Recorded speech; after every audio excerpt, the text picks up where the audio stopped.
Now I'm recording. I'm All right. recording the podcast. IWHI time. Okay, 3, 2, 2, 1. 1. Welcome to this episode, which is number 4 of IWHI. I Want to Hate It. My name is Brandon Bondi, and I'm joined with the co-host of the afternoon, Alex Pomorski. That's his name. We're currently recording on March 20th, 2022 in my shed in Florida outside. With lavalier mics. Oh yeah, lavalier mics, a Zoom H4n recorder in the shed outside in Florida, by the way. Yeah. Yeah. So this is our podcast titled I Want to Hate It. We're going to give a little brief rundown of the movie we're going to watch in the near future. We're going to give our pre-watch thoughts, and then we're going to watch it, and then we're going to give more thoughts. You better watch it, Buster. We're going to watch this one this time. Yeah. As far as I know, we have not seen this one, either of us. I've seen it. Yeah. Have you? I thought. Yeah. I didn't think you did. But Long time ago. I saw it in the, from Entertainment Tonight. Okay. And that's on a 15 years VHS ago, tape. Probably. Yeah. You did say that. Okay. So there's this thing that used to be called a video store and a VHS Yeah. player. And you used to watch on a VCR, and you used to watch VHS tapes. VHS. That's how long ago I've seen it. Like Nintendo? Sort of like Nintendo, yeah. Oh. Yeah. Hmm. Runs on like a hamster wheel. Never heard of what is VHS? Yeah, it's I don't know. I'm ancient- just kidding. I'm just kidding. I know. Yeah, okay. I know what it is. Okay. so. What is the movie? Should I do or you do? I'm gonna pass it to you to Okay. tell us the movie, sir. 1998's Fear and Loathing in Las Vegas with a runtime of 1 hour 58 minutes. So it's based on this 1971 book called Fear and Loathing in Las Vegas: A Savage Journey to the Heart of the American Dream. By I feel like they should have kept that in the movie title. yeah, just make it More intriguing. obnoxious Oh yeah. or intriguing. Hunter S. Thompson. Obnoxiously intriguing. Okay. So by this crazy man named Hunter S. Thompson, and it was illustrated by Ralph Steadman. So I don't know if this is like a comic book or just a book with Yeah. pictures. I don't know. It's illustrated by, yeah. Wikipedia says the book is something called a roman à clef, which is French for novel with a key, meaning it's a novel about real-life events overlaid with a facade of fiction. Fictitious names in the novel represent real people, and the key is a relationship between the nonfiction and the fiction. So basically, some of it's real and some of it's bullshit. Perfect. It Yeah. sounds kind of satirical in a It way. Maybe is. just different way You to could tell describe it's got this like whimsical tone. Yeah. Yeah, I mean the movie cover alone, if nobody's seen it, is Johnny Depp's head like elastic. Photoshop liquid tool. Yeah, Yeah. his neck is like 6 feet long, coming off his body. Yeah. So it kind of sets the tone, I guess. And also, Wikipedia says the novel's popularity gave rise to attempted cinematic adaptations. Directors Martin Scorsese Oh. and Oliver Stone each unsuccessfully attempted to film a version of the novel. In the course of these attempts, Jack Nicholson and Marlon Brando are considered for the roles of Duke and Dr. Gonzo, but the production stalled and the actors aged beyond the characters. That's too old. You can't Yeah. can't do this movie anymore. You gotta stop, Jack. Stop aging. Yeah. They didn't have Wow. de-aging technology yet. The stem cell research wasn't in full swing then. Yeah, that's how Disney does it. Afterwards, Dan Aykroyd and John Belushi were considered, but Belushi's death sort of ended that plan. Weird. Okay. Art Linson's 1980 film Where the Buffalo Roam, starring Bill Murray and Peter Boyle, is based on a number of Thompson's stories, including Fear and Loathing in Las Vegas. In 1989, Fear and Loathing in Las Vegas was almost made by director Terry Gilliam when he was given a script by illustrator Ralph Steadman. Gilliam, however, felt the script didn't capture the story properly.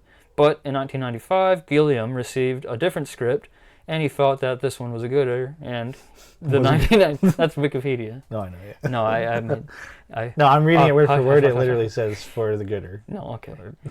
That 1990 film is, of course, the one that we want to hate today. I kind of want to watch that other one now too with Bill Murray. I like him. Yeah. Or the Buffalo Realm. I've never heard of that one. Well, there's actually some trivia. We'll get into it after the movie. Okay. Yeah. All right. So more Wikipedia. In the book The Great Shark Hunt, Thompson refers to Fear and Loathing Las Vegas as a failed experiment in gonzo journalism he practiced, which was based on William Faulkner's idea that the best fiction is far more true than any kind of journalism, and the best journalists have always known this. He called it a failed experiment because he originally intended to record every detail of the Las Vegas trip as he planned, as it happened, and then published the raw, unedited notes. However, he revised it during the spring and summer of 1971. For example, the novel describes Duke attending the motorcycle race and the narcotics convention in a few days' time. Narcotics convention? Anyway, the actual events occurred a month apart. Later, he wrote, I found myself imposing an essentially fictional framework on what began as a piece of straight/crazy journalism. Nonetheless, critics call Fear and Loathing Thompson's crowning achievement in gonzo journalism. So it's based on, like, he was originally going to make a like a journalism. Like a legit one. Not... Yeah. And he was just going to get really, really high on all kinds of drugs. Hey, he didn't say that. Well, that was his plan. He just likes the drugs. Yeah. Well, he wanted to go to the heroin parade. From what I know is, yeah, he's going to go do this thing, get really high on, and record the events exactly as they happen. But then he made it kind of fictionalized to spruce it up, I guess. Probably because he reread it afterwards and he's sober. Oh, this is boring. And it was like, it doesn't make sense. I guess that's what gonzo journalism is, like sprucing up fictionalized Like really events. throwing... So it's like really bad journalism, I guess you could also call it. And a lie? Yeah. And then he made that book called Fear and Loathing and Savage. So that way you could be like, well, see, it's a book. It's not... Yeah, don't take what I wrote. Don't try to believe this as true because it's really... You can't tell what's true or not because I lied. Exactly. He's Two-Face. Yeah. All right. Well, so from what I'm seeing, it was, starring Johnny Depp, Benicio del Toro, Tobey Maguire, nice, and Gary Busey. Yeah. Okay. Directed by Terry Gilliam, as you said, with the screenplay co-written by Terry and Tony Grisoni. Tony Grisoni. That's a cool name.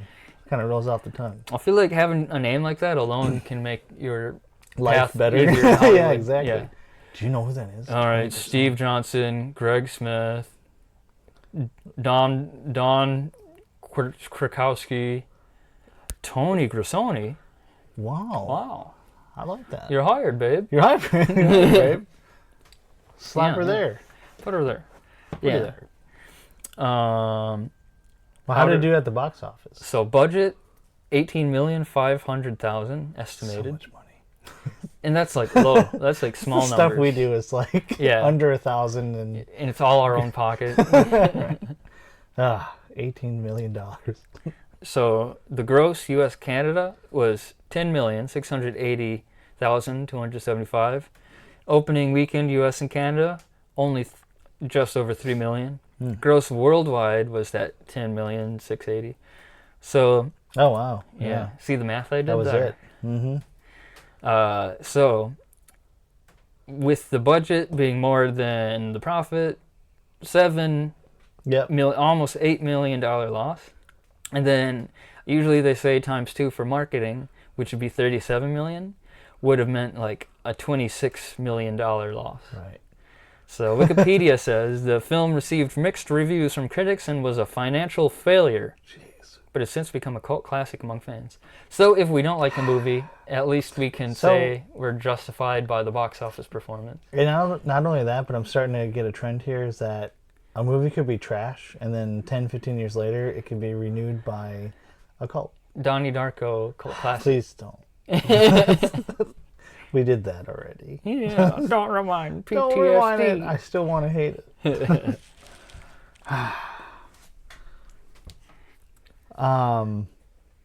Yeah. So there's the numbers. So the IMDb. Did we read the IMDb rating? Not yet. Okay. That is going to be a 7.5. And you said if it's not on the top 250? Yeah. So IMDb has that top 250 Oh, ratings. gotcha. Okay. And it's not in there. Probably. I So, believe that. Yeah. It's a cult classic, but it's not like in the top 250 is 250. kind of a lot. It is a lot. It's probably like Gummo's on there. Oh my god. There's some not good ones on I'm there. sure Donnie Darko's on there. I don't remember if it was, but fuck that movie. Okay. So Rotten Tomatoes rating was 49%. I always hate those ratings because it's like, it's not one way or the other. It's completely, we don't know if it's 49%. I think the useful thing about Rotten Tomatoes is it separates the critic rating from the audience rating, so you can kind of get a gauge. Yeah. That's true. So critics were kind of meh. Critics you can take it or leave it. Critics gave it 49%, so they didn't really like it. Yeah. But audience, that was probably skewed by the cult following, but Right. 89%. And we're looking at Metacritic. It's 41 Metascore. There were some awards and nominations. So it was nominated for like 3 things, but it only won one, which was the Russian Guild of Film Critics 1998 winner of the Golden Aries for Best Foreign Actor, Johnny Depp. Jonathan Deppathan. Oh, comrade, Depp. Johnny Depp. Best Foreign Actor, Johnny Depp. So that's and so It's a very specific award. The Golden Aries. Yeah. Brandon, do you want to hate it? Do you want to love it? Or is it cheesy? So I don't think I want to hate it.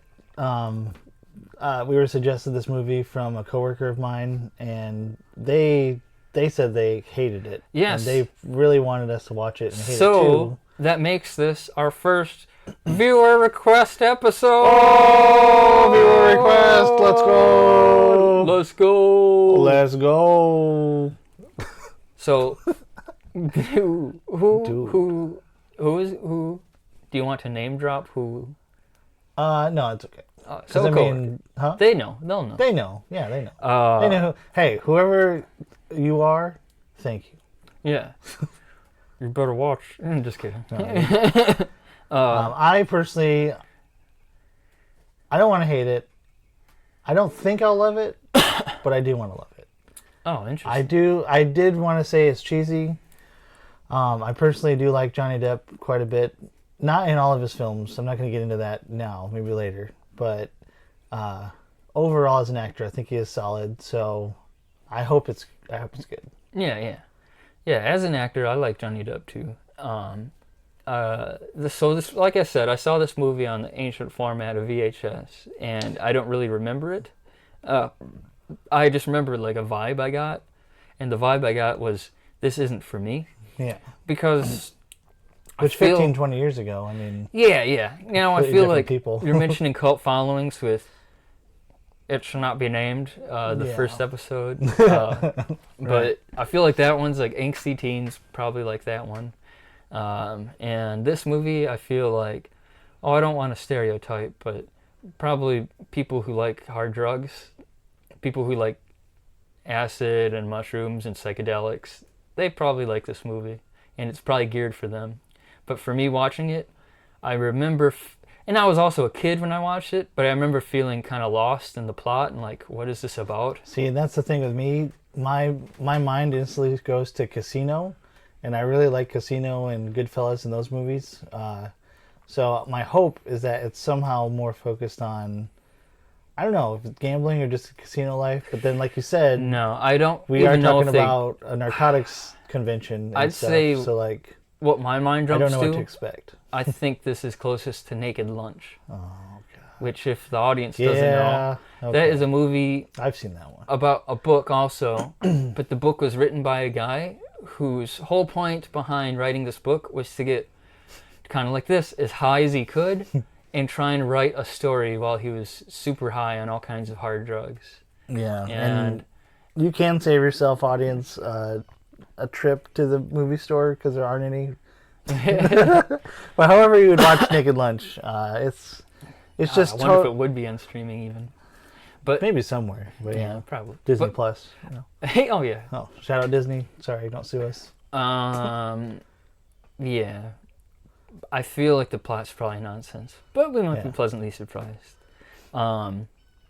So, Brandon, could you summarize the plot in an elevator pitch? Me knowing that you don't know what the Haven't. plot is. No. Try. What is the plot of Fear and Loathing Las Vegas? So, this guy wakes up in the morning, and then he, he's just going through his day and all that stuff, and then he switches his medicine out on accident, and he takes this pill that he wasn't sure he took later on. He's like, wait a minute, that doesn't look like my other pill. Just thinking about it driving, and then all of a sudden, his head starts to hurt, and then what's really crazy? Have you ever seen the movie Flubber? Flubber with Robin Williams? Yes. So think Flubber, but with Johnny Depp. But his body is the Flubber. And if you were to see the front of the album art, the video art, Yeah. the movie art, it would make sense. And he probably goes to a casino. Yeah, probably goes to a casino. He gets into blunders because he has elastic hands, and like his fingers get stuck in the slot machine a lot. But that's just me because I've never seen it. So that's the plot of Fear and Loathing Las Vegas. As we, He turns into Elastic Man, into Yeah. Stretch Armstrong. I really don't have any more substance to that, just because I haven't seen it. I mean, it could go anywhere. I would just say, though, if we're talking of what we talked about already, is that he's taking a bunch of drugs and he's just having a time, having a vacation. Getting into trouble, probably going to be like some perception problems there. yeah. Like he thinks somebody is yelling at him, but they're really happy for him, so he like punches them. They're like, "What are you doing, man?" So know. from me watching this movie, Johnny Depp. That's all I have to say. the plot is Johnny Depp is Hunter S. Thompson, and he gets high. And yeah, Yeah. and that's it. So And the his plot, neck turns to gravy, and then yeah. Whoa! So the tagline in Australia was, "If there was a trip to be taken, they were there." Oh, Yeah. okay. Oh, so okay. Yeah. So then they're just druggies. Yeah. It's a narcotics convention. This Narcotics movie might be convention. crazy. I don't know. This movie might be It seems good. like it'll be good. I don't Yeah. even- I hope it is. I really as far do. as we know. So the IMDb quick description is: an oddball journalist and a psychopathic lawyer travel to Las Vegas for a series of psychedelic escapades. And what God, I would hope you- it's not just them like crying in the It's not bathtub with a sad. shower on. Yeah, that's what I was gonna say. Well, like I'm imagining tripping because Yeah. I've never done that stuff, but like If there's a vibe, I've I remember heard- the vibe being fun. So Okay, at good. least it's not going to be grim and dark like the first episode and the third episode. that's what I was gonna say. Is Yeah. that I'm hopeful that it's not that because Probably I could whimsical and like, wow, look at this crazy guy. see it. God, I hope his neck really does the thing. That's the only thing I hope in the whole movie. It doesn't. Oh, damn it. Okay. Okay, so I can't remember too much. out of 5 stars, what would you give this as a pre-watch rating? I'll say 3.5. Okay. I'll give it a modest score because I don't know it, but it looks promising. And it's Johnny Depp. So 3.5? I'll give it room to grow. I'll say 2 out of 5 stars. 2? But you've seen it. Now, out of 100 Score? 100 narcotics, what would you give it? I'd give it 65 LSDs. All right. And out of 100 narcotics, I'd give it 99 used heroin needles. It's neither good or bad. Yeah, make I of that mean- what you will. It's a good score, right? Yeah. So, Ah! now, let's Reignite reignite our hate. Reignite our hate. Wow, sorry. Reignite our hate. Okay. So we're loading up the Yeah. theatrical trailer, the Green Band 1998 trailer Green Band. to Looking at it Fear right now. and Loathing In Las Vegas. Las Vegas. in Las Vegas, starring Johnny Depp and Benicio del Toro. In Nevada. Benicio Feliz Navidad. Las Vegas? Okay. Las Vegas at once. As your attorney, I advise you to rent a very fast car with no top. Tape recorder for special music. Get the hell out of LA for at least 48 hours. We're all set. If I could just get you John Hancock, you're on your way. Yeah. Listen, you're gonna be real careful with this car, right? Oh, yeah, man.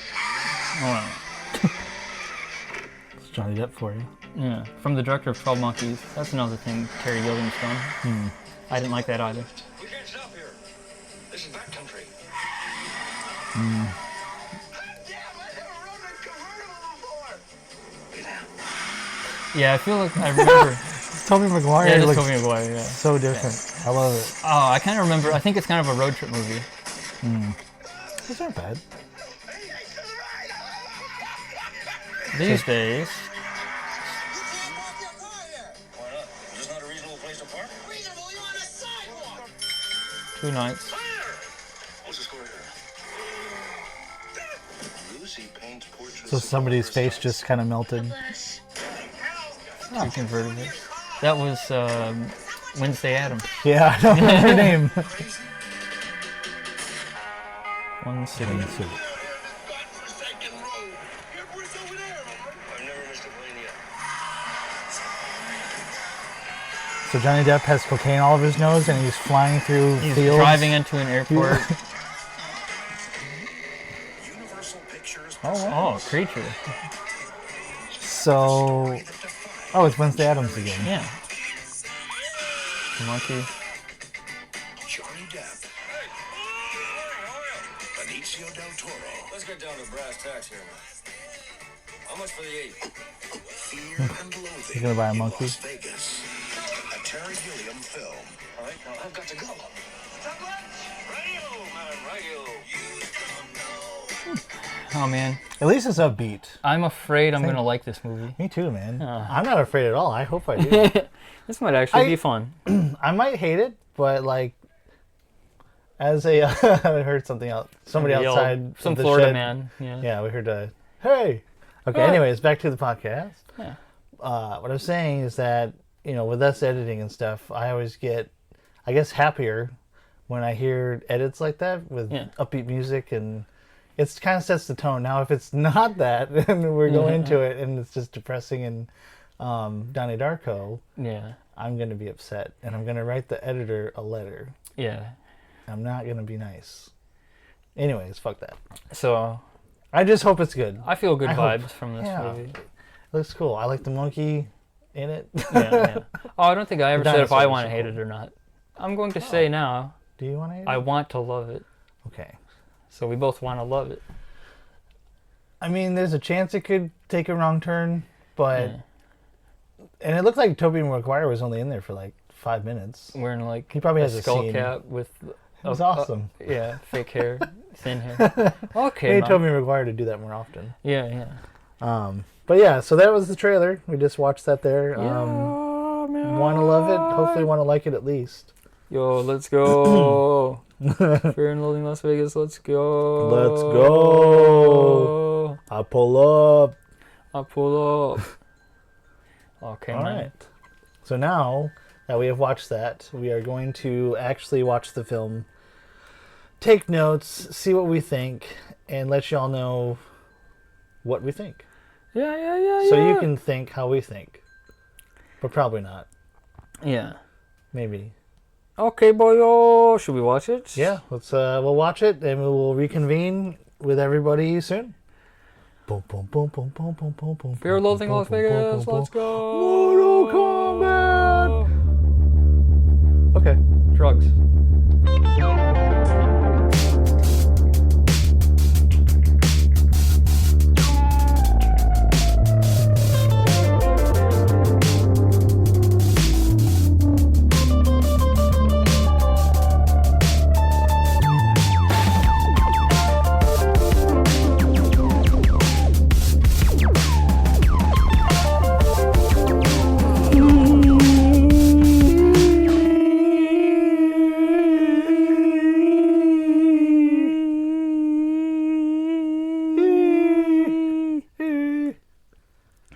Okay. All right, we're back. So now that we just finished watching Fear and Loathing in Las Vegas from 1998. Let's give our second first impressions with our next segment, Did We Hate It? But before we get into it, spoiler warning from here on out. It's going to get spoiled, folks. If you keep listening, it's spoiled. Spoiled meat. So, Brandon, would you kindly give the audience a brief, one-paragraph recap of the plot? Excellent. I can. So, I will say, disclaimer, we need to remind the audience that this movie was based off of a book that was written. And this was basically the accounts of a journalist, Hunter S. Thompson. Hunter S. Thompson. His idea was to capture or document the events of going to Las Vegas. Seems like a race was what he was mainly there to cover. Like, just a race in Las Vegas. Right, a The race. Mint 400. And the whole time he is on drugs. He's with his attorney there, which gets on drugs as well. If anybody's ever seen Naked Lunch, similar, but more put together.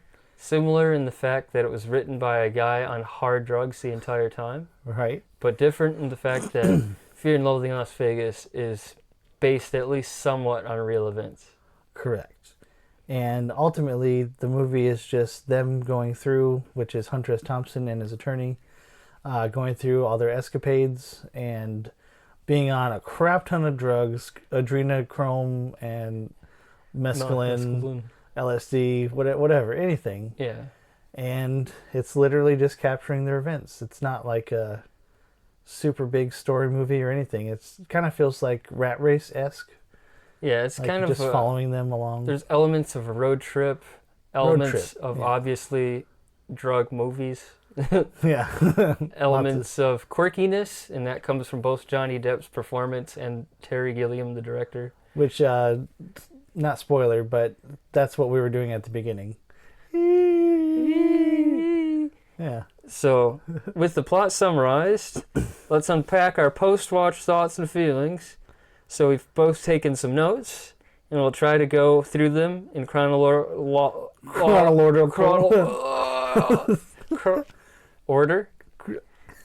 So, all right. So, how does the movie begin? It begins with them already driving on the road on the way to Las Vegas, Yeah. I think. But anyway, they're For the on the most road. Actually, it jumps back in time. It starts out with bats. Johnny Depp's driving, and in his glasses we see bats, and he's freaking out because he thinks there's bats flying at him. Right. And, That's your first note? yeah. So, and then shortly after, Tobey Maguire, which in the movie, I don't know if it's when it happened, but Alex went, was that Frodo Baggins? So the whole time it's Frodo Baggins now. But it's Tobey Maguire, Spider-Man. He shows up. He's in the movie. He has a really awesome skull cap prosthetic costume. Fake bald with like thinning hair for some reason. Yeah. It does not look like Tobey. I mean, it is Tobey Maguire. But. Yeah. And I made the joke that he should always wear that in every movie he does. Yeah. Especially Spider-Man. He's Be a better. beautiful little hobbit. Anyway, Yes. so 6:37 is my next note. What you got? Okay. You first. So at 6 minutes in, we hop forward to they throw change at a little person in a restaurant. Oh, yeah. Vern Troyer. I don't think he was Not in there? it. He's Okay. also in it. Spoiler. Sorry. He's in there Told later. you. There's at least 2 little people in this movie. True. Okay. So threw change at him? Yeah. I didn't have a note during that time. What's your next note? Well, the note that I had was when they were driving, and kind of through the movie too, was that the audio was spot on. It was perfect. It was crystal clear. I mean, obviously, if you have good microphones and everything, that's fine. But in my mind, some of it seemed dubbed almost. Maybe it wasn't. I don't know. Yeah. I don't know if you picked up on that, but Oh, Mr. Cinematography, Mr. Audio here. so again, I don't know if it's just the technology, but it reminded me of how Jaws was. So in Jaws, the audio is very separate feeling from the movie. I don't know. It's too clear. Oh, so you think like a lot of it was ADR after the fact to make it sound extra Maybe crisp? not a lot, but yes, that's my point. Is that it just sounded crystal clear. Well, at least them driving it makes sense because they're driving a car. It would be loud as heck. So, Right. yeah. I don't know. Yeah. They're good. Good job. Good job, people. What's your next Audio one? sounded good. Next note was that okay? So yeah, at 6:30, this might have been shortly after what you said. 6 minutes. You said? Before. Before. Yeah. Well, we'll go to 8 minutes then. 8 minutes. We got a sneak peek of what I thought was. I almost said Jonathan Depp. What happens with Jonathan Depp in this scene? He just kind of was looking like Captain Jack Sparrow in. There are vibes of that. Yeah, I really feel like as an actor, he probably pulled this character in this movie, Fear and Loathing, for Jack Sparrow. Yeah. Because he's very out of it. He has the slurred words sometimes. Very eccentric. I might really have cool. it in the trivia after we'll get into, but Bill Murray played another character based on the same guy, and he apparently warned Jonathan Depp. He's like, Jonathan, listen here. You got to be careful. After this movie, play a completely different character. Otherwise, you'll be playing the same character with the same kind of voice forever. Oh, wow. And he said that, so maybe it kind of stuck. It might have. Yeah. Well, I don't know. I haven't seen a lot of the movies in between. I looked at the IMDb when we were watching or after, and he played quite a few movies before. Yeah, he's got good range. Yeah. So at 8:30... But I definitely saw it anyways. Yeah. Around 8 minutes 30, and Jonathan Depp is in Hollywood, again with his attorney, whose name is Dr. Gonzo. Yeah. Or, attorney. And they're buying a car in Hollywood, so I guess it starts out here, they're in Hollywood. They buy a car, he backs out of the lot violently. Super fast. Yeah, probably damaging the suspension and stuff. Yeah. Anyway, they have this car, and they're about to head out properly for Las Vegas. Las Vegas, the city that never sleeps. Is that Las Vegas? I just made that up. I've heard that, but maybe not for Las Vegas. Vegas. It's probably New York. The Apple is the The Big Apple. The Big San Apple. Francisco, Yeah. 11 minutes and 30 seconds. I wrote down they gave Dr. Gonzo medicine. He looked like he was dead. Yeah. So I have the same. He had heart problems. So he needs medicine, he says. He's like, he's just freaking out.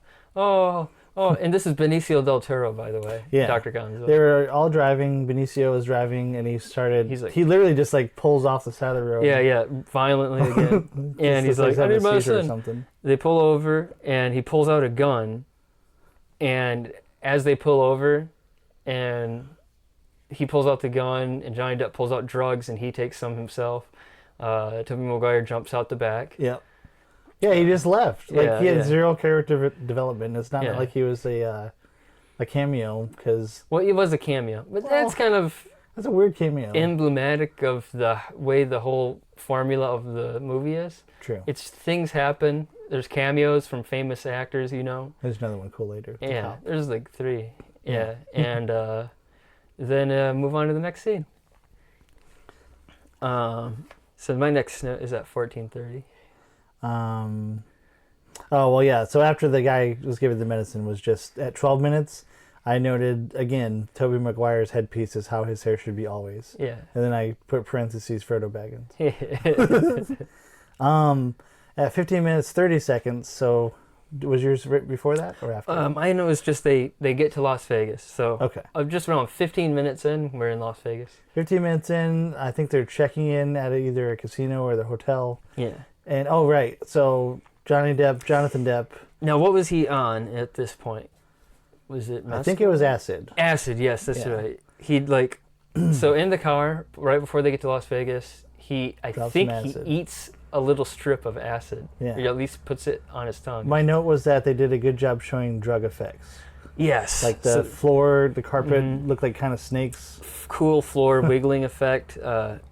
And the woman's 16 minutes, I have a moray eel. Photoshop liquefy effect, and her head turns into an eel. Yeah. Pretty good effects for 1998. Cool. Yeah. And, and then right up to that, freaking dinosaurs. Dinosaur people.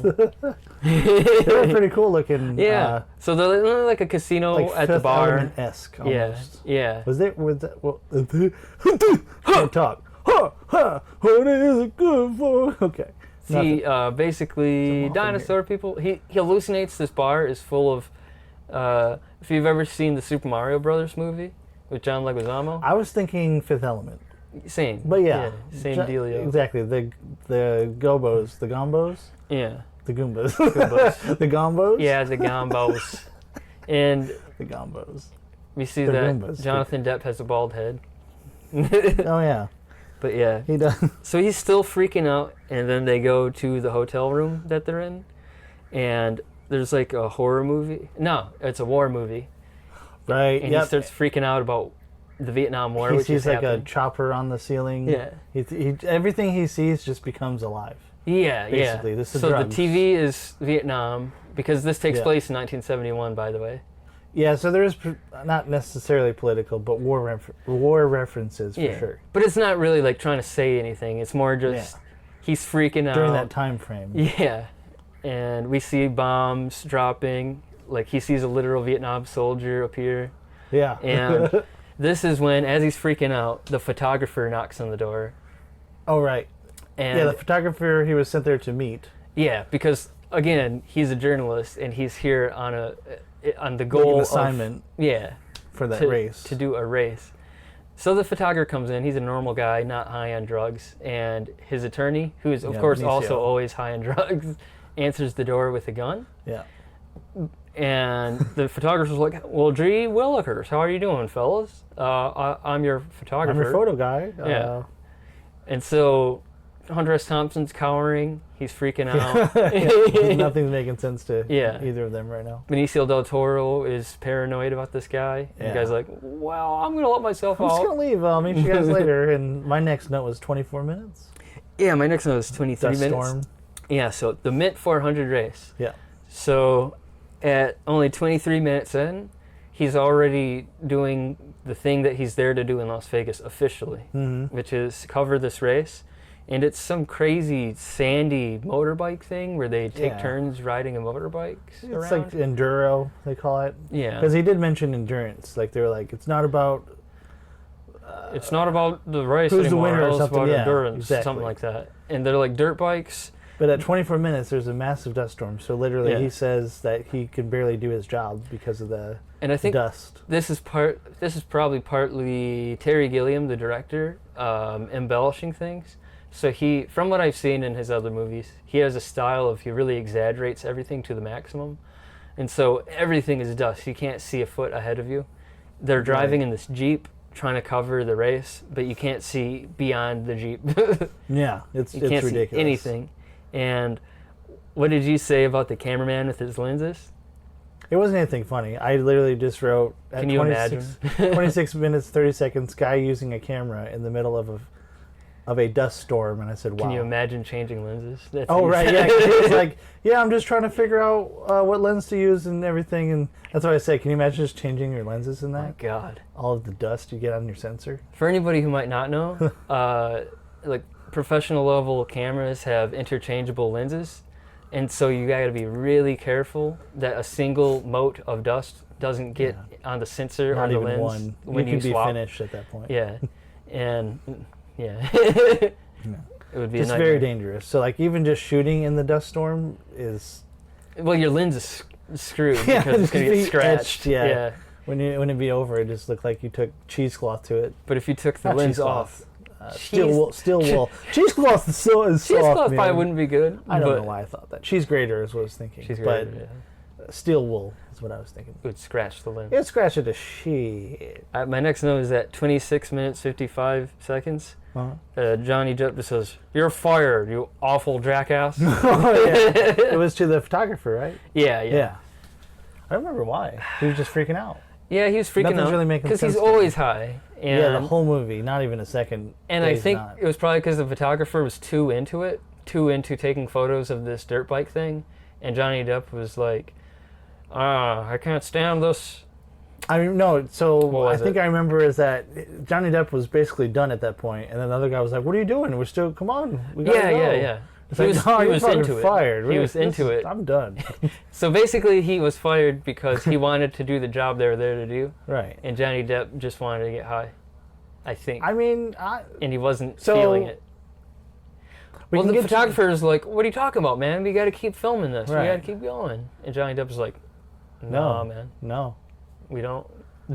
I'm Jonathan Depp. No.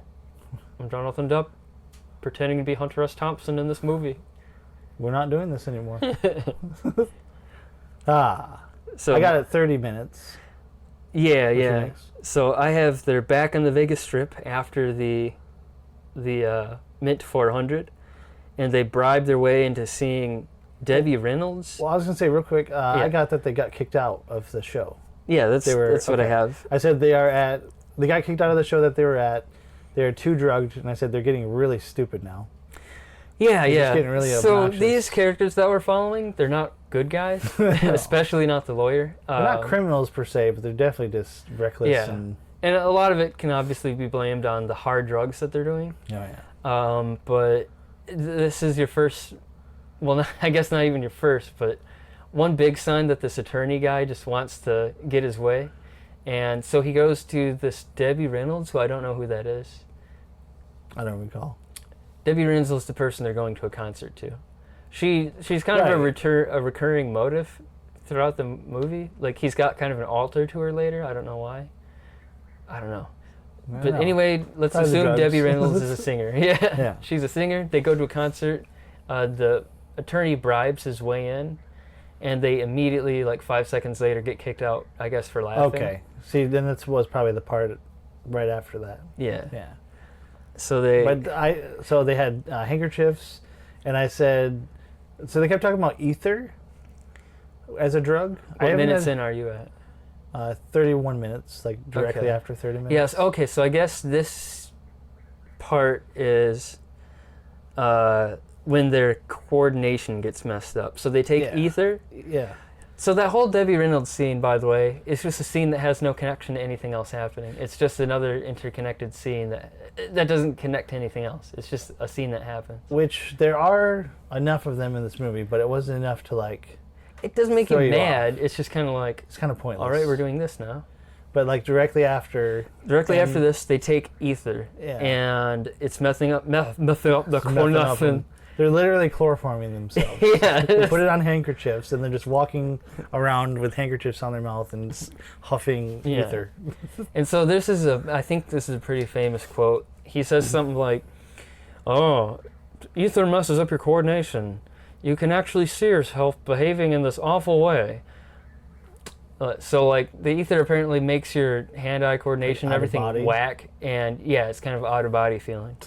And that's one of the cool things, like we said, about this movie The is effects and... yeah, each drug they take, they kind of explain the effects and show the effects. Yeah. So that's kind of a fun thing, I guess. Yeah, that's fun. And they go to a circus casino. A circus casino. This is where we see Vern Troyer. Yes. So this is, I have 35 minutes in. 34, so yeah. Oh, what's it's yours? Vern Troyer makes an appearance. Yeah. So 35, go ahead. So this is, I have Pin and a Chimp. Mm. And mescaline kicks in. So apparently now mescaline they're on ether and mescaline. Mescaline, let me do a little tidbit real quick. Per Wikipedia, mescaline is a naturally occurring psychedelic protoalkaloid of the substituted phenethylamine class, known for its hallucinogenic effects comparable to those of LSD and psilocybin, aka magic mushrooms. Nice. So Mescaline. big hallucinogen. I thought they were saying masculine for a minute, because I've never heard of mescaline before. No, the first why I time had to I look heard it of mescaline was in The Matrix, the first one, and it's Neo is he's a hacker when he's not at his day job, and this clubbing guy comes in and he's like, "Hey, what's up, Neo?" Neo's like, "You ever get that feeling that you're in a dream when you're awake and the world isn't real," or something like that? And the guy's like, "Yeah, mescaline." It's like, you square. It's like, "Hey, you square, why don't you come clubbing with me?" And he's like, "No, I'm a nerd." And then his girl has like a Got a white Matrix rabbit to her. tattoo, and he's like, "Oh wow, this metaphor for Alice in Wonderland, I gotta follow you."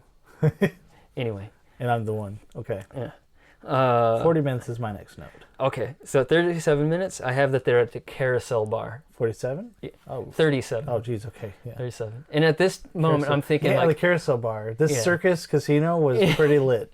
Yeah. It was nuts. I'm It thinking... looked real. Like, we knew they were on drugs, but it seemed Yeah. like, dang, this could actually happen. they might There actually were have clowns and, like, actual amusement park type games in this casino. Like, cartoon sound effects, bowling. yeah, there was like a... Yeah. What was it? What would you call them? Trampoline. Trapeze Trapeze acts, Yeah. right? And then, like you said, the one person just bounces on this net and is like, boing. This is cartoon. It gets really goofballs. Yeah, but it was cool. They're on this carousel bar, and I'm thinking like, man, if I was sober, I'd be throwing up. Yeah, they're just Anyway. sitting playing blackjack on a Yeah. carousel. And Gonzo gets the fear. He says, "I have the fear, man. I have the fear." He's starting to not have fun anymore. Yeah. My next note's 40. Okay. And so Gonzo's freaking out, and he's like, Hunter S. Thompson's like, "Come on, you fiend." Yeah. But- so he says, "This is not a good town for psychedelic drugs. Extremely menacing vibrations were all around me." Yeah, so he's like, they're doing drugs, they want to have a good time, but just with everything going on and I guess the seediness of Las Vegas, they weren't having a good time anymore. Yeah, he had the fear. I just had a quick note at 40 minutes was that I said, I could see how people may not like this type of movie. So by the way, again, this movie did not make money in theaters. Right, it was a lost money. commercial failure, and it was a critical failure too. Critics didn't like it either. So the only people who liked it were a cult following. It was a cult following, which we're not anywhere close to fans of, but my comment was just that it is kind of sporadic, but it's very interesting. Yeah. Like they keep it interesting and fresh. Like it doesn't really Yeah. bore you too much. Yeah, and it helps to know, like we said at the top, that it's based on a true journalism, Right. true Gonzo journalism. Exactly. Yeah. My next note is 43 minutes. Okay, so I have 41:30. Cameron Diaz, our second yeah. big cameo. I think I missed that note, but yeah, I remember. Yeah, Gonzo threatens the What did- photographer. I said it was Celine Dion. Because you were like, who is that? And I was like, Celine Dion. Some white bitch. Jesus. Listen, bitch. But no, I was like, Sorry. well, it's, it's the same initials. I'm not a misogynist. I just said it. Celine Dion, Cameron Diaz, it's the same person. Yeah. But anyways, totally random. Yeah. She wasn't even in it for more than a minute, I don't think. No. That's how a lot of She the was just cameos there. are. Yeah. Yeah, it was kind of cool. Yeah, it's Like cool. refreshing, But anyway, she's kind of like, "Oh, do you want to come on our next set or something?" So she says something like that, and they're just being friendly. They're coworkers. The photographer's also there, so they're like coworkers. So it's like, "Hey, how you doing?" And so Gonzo freaks out, and he does. he gets in some guy's face, and he threatens him with this big hunting Yeah, knife. he starts getting scary. Yeah, Because he and- said he's got the fear in him. yeah, and so he goes up to another guy. He goes up to the photographer, and he's like, "Oh, fucking, I'll stab you in the face," And so back in the hotel room, Gonzo is kind of feeling regret for doing that. He's like, man, he took my girl. Man, he took Cameron Diaz away from me. Oh God, and he has got this hunter knife, so he's kind of scaring Jonathan Depp. He is. And so Jonathan Depp is like, Is that where he's in the bathroom? Not quite no, yet? that's way later. Okay, yeah. So this is So it 41:30. progressively gets worse and worse to this film. Yeah. Yeah, even though Hunter S. Thompson is the focus and he's obviously doing hard drugs, Dr. Gonzo's probably even worse with the Yeah, hard Hunter drugs. S. with the drugs, yeah. He seems like He's just he kinda can weird. just handle it, yeah. Yeah. He's a little off. He acts weird and off, eccentric, but he's not violent. yeah. So anyway, Gonzo he's getting scary at this point. And so Hunter S. Thompson is like, one thing you learn about drug people. You can turn your back on a person, but never turn your back on a drug. Especially when they're putting a hunting knife in your eye. Exactly. Yeah. What minute was that? So my next note is at 44:50. 44? Okay, you go ahead. I'm not until 49. Okay. So, what was I doing? He forgot why he was here. So at this point, he has left the hotel room because he's scared of Gonzo. And he goes to gamble Noticeably so. alone, and he comes back. This is when there's a bathtub. So he goes out to chill around for a while in Las Vegas, and He was just kind of having a good time. It was sort of a shorter scene, but yeah, it's like one of the only scenes where he's alone. yeah. But he comes back and his hotel room is trashed, and Jefferson Destroyed. Airplane is blasting. Yeah. And Alice,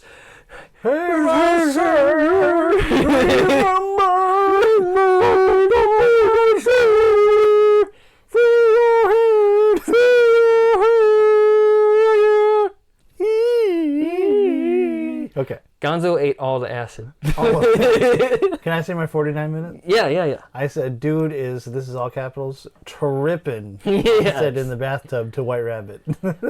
Hunter S. Thompson turns off the music because it's blaring, and he's just trying to figure out what's happening and why his lawyer is in his hotel bathtub with citrus fruit floating all over, and everything's trash. Dr. Gonzo did not like that. No, he did not like it. Dr. at all. Gonzo's like, look! He becomes detached at that point. Yeah. And I said he's trying to kill Johnny Depp. He wants the music back on, and he pulls out this hunting knife, and Johnny Depp is like, back, motherfucker!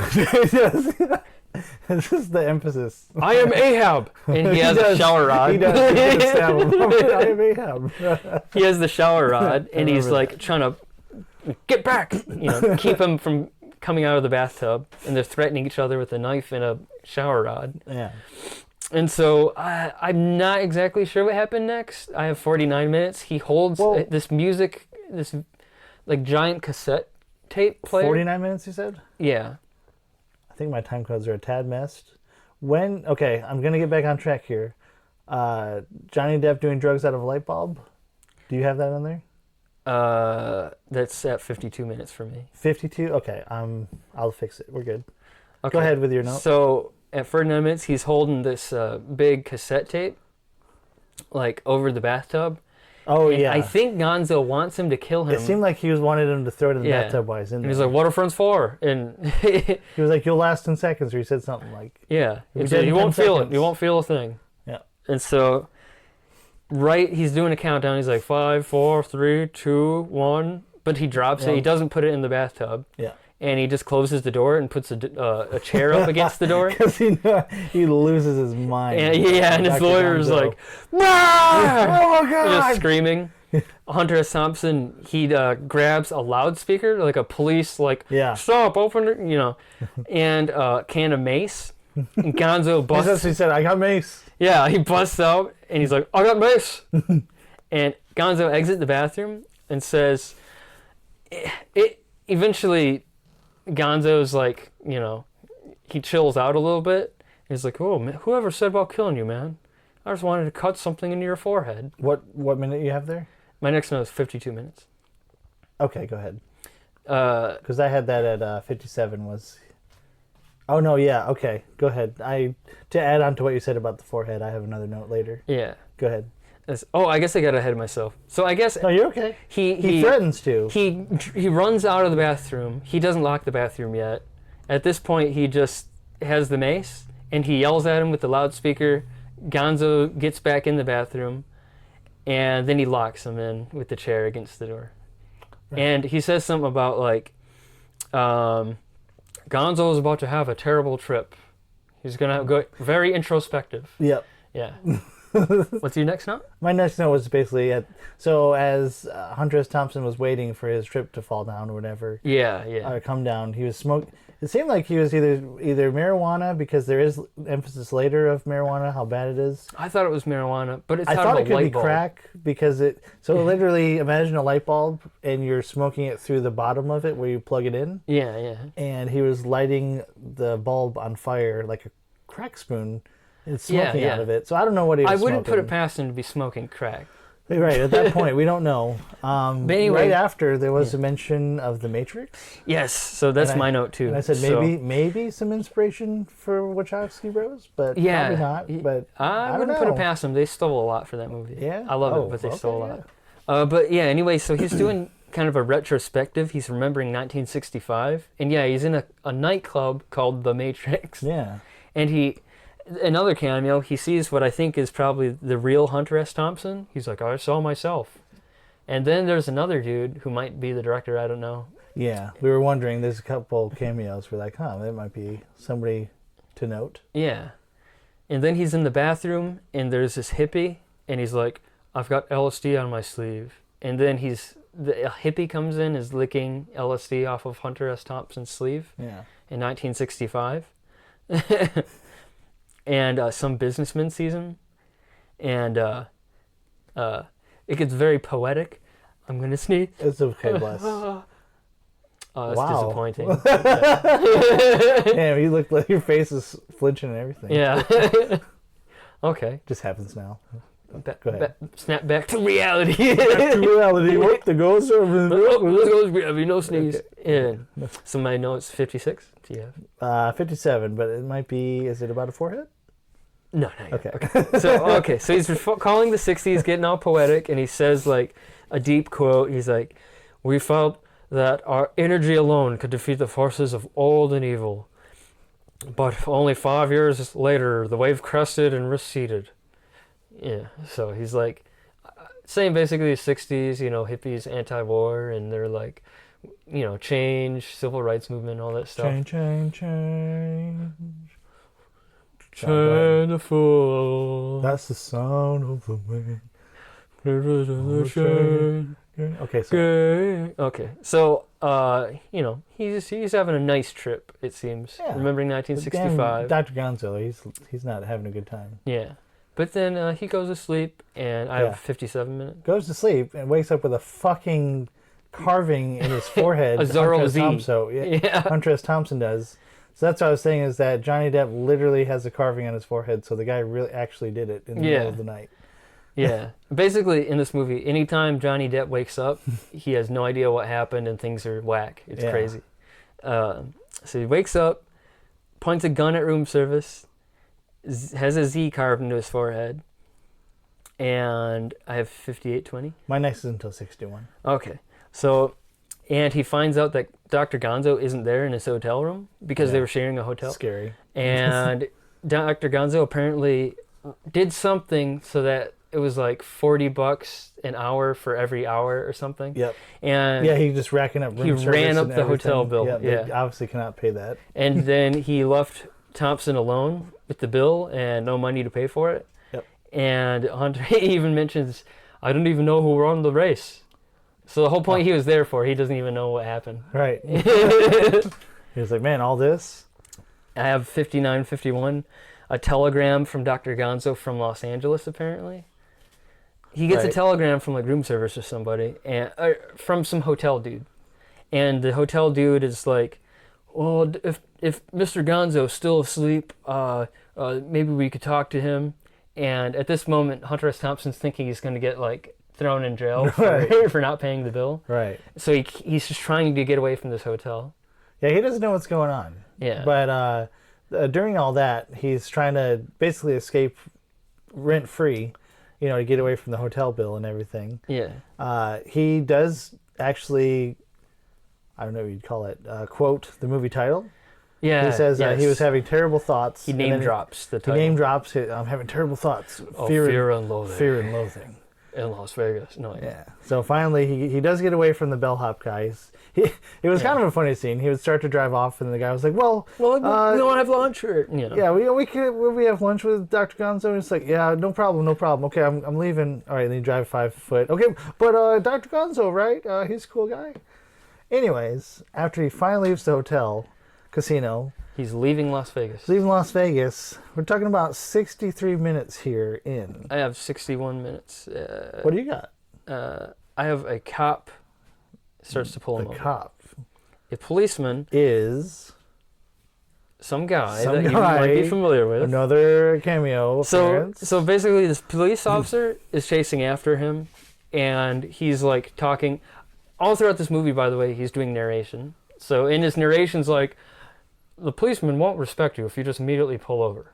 You have to give him a little fight, give him a little Right. chase. Yeah, Just you got to turn your blinker on right to keep him on edge, so he doesn't know exactly what you're so gonna he do. turns his blinker on and he just totally yanks the wheel. Yeah, to some kind of rest stop area. He takes the cop for a ride and Yeah. eventually pulls over. And who comes out? Gary Busey.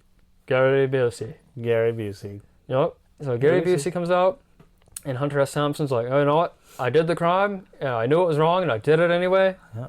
And Busey's like, Give me a kiss. yeah. Well, first he's like, He does. go to the next rest area Yeah. and take a nap. He was giving him directions. Yeah. And apparently that was ad-libbed. Oh, really? Yeah. Oh, okay. That wasn't in the script. Gary Busey's just a Very- madman. Yeah, I was going to say he's an animal. Yeah. So But yeah, in the interaction, he tells him, he's basically telling Hunter S. Thompson what to do to get out of trouble. yeah. And He's just like, go sleep it off at the next rest stop. yeah, so I will give you trouble. Yeah. Then You're a white man. It's 1971. Just go to the next I rest stop. believe before he lets him go, or he admits that he was wrong, Hunter S. Thompson, that's where Yeah. he actually does say, just give me a kiss. Yeah. But before you go, I'm very lonely. Could Yeah. you give me a little kiss, Little maybe? Yeah. All right, and then shortly after he arrives back at the narcotics convention because Well, at first he sees Tobey Maguire again. that's what, yeah, He's hitchhiking and he freaks out, and so he like skirt, and he pulls over at like a junkyard, yeah. and he's at a phone booth, and he calls Right. Gonzo, This and is what- Gonzo's like, "You left Las Vegas, dude. I got another hotel, yeah. and you got to go back to Las Vegas." So at that point, you're like, wow, he wasn't as. I mean, he was definitely on the edge of insanity, Dr. Gonzo. Well, he but- did leave without paying the bill and stuff, but Yeah. so for whatever reason, he's like, you got to go back to the Las Vegas and go to a hotel called the Flamingo. And before he goes back, obviously Johnny Depp just shoots the gun a few times in the desert. He does. Yeah. I'm sure it works. I don't know why. But he comes back to Las Vegas, and yes, they go to the narcotics convention, which may be another thing he was assigned to see in Las Vegas, to journalize at. Potentially. I didn't really catch that, but it could have been. I imagine it must be, because I don't know how else they would be there. The race? I mean, The race was the main one. Think about it. If Maybe- you are a journalist or photographer, If you're or already something, there, you're you going to might cover wanna- cover other events. Maybe that was what it was. The only thing I remember is them saying something like, we need to cover our side of things. So maybe it's So just maybe the druggy side of whatever things, worked. I guess. I don't know. potentially. Yeah. The pro-drugs side Puke? of things, maybe. Yes. So they're at the narcotics convention, or they're going to the narcotics convention. And at 12:57, I have Gonzo and Christina Ricci in a hotel. Yeah, you go. Okay. So he goes to the Flamingo in Las Vegas, like he said, and Dr. Gonzo is in a hotel room with Christina Ricci. Yeah. And she's very young. It's a little odd. It is an odd scene. Yeah. And she has a bunch of paintings of Barbara Streisand. So she's apparently some I didn't catch who painter. that was. That's funny though. Yeah. But apparently she's underage because Thompson pulls Gonzo to the side in the hallway. And Thompson says some ugly stuff. So basically, Thompson's like, you're going to get pressed with pedophilia charges. Yeah. So I guess the solution is to take her with them? Yeah. But I mean, This whole segment, I'm the whole kind of segment, not was sure what happened. Same, because it was sort of blurry. He's basically, Thompson started out, he's like, maybe we should pimp her. Maybe cops will gang rape her. And Yeah. I'm like, what? Right. And then I don't know if he was messing with I think Captain, he was just trying to make him guilty because or he something was, because she was underage. and I then don't- Gonzo's like, no, don't say that stuff. That's ugly stuff you're saying. That's ugly stuff you're saying. Man." Right. And then Thompson I think he just liked her, but he didn't realize she was so young. probably Perhaps. because he's like, you realize what's He's going to all on happen? drugs probably too. So. You realize what's going to happen? She's a girl. She's never done drugs. You come, you find her, you give her LSD. Yeah, he did. You since she's underage, it's going to be considered rape, and then we're going to go to prison. So I guess we got to take her with us or something. Right. Gonzo, I have at 1 hour and 19 minutes. Gonzo vomits and toilet It is bowl. literal puke. They call me off guard. You said it's real puke. Granted, you can maybe, throw I- oatmeal, whatever, but it was good puke, I will say. Good puke effects. Because normally, okay, hear me out. Normally, let's just use Matrix. When they puke, it's literally just oatmeal. Yeah, if they have some oatmeal in the mouth, and it's It's never a quantity Yeah. that you can't just store in your cheek. So it's sick, right? Yeah. But that was my point. I mean, it was just cool. I am a sucker for practical effects.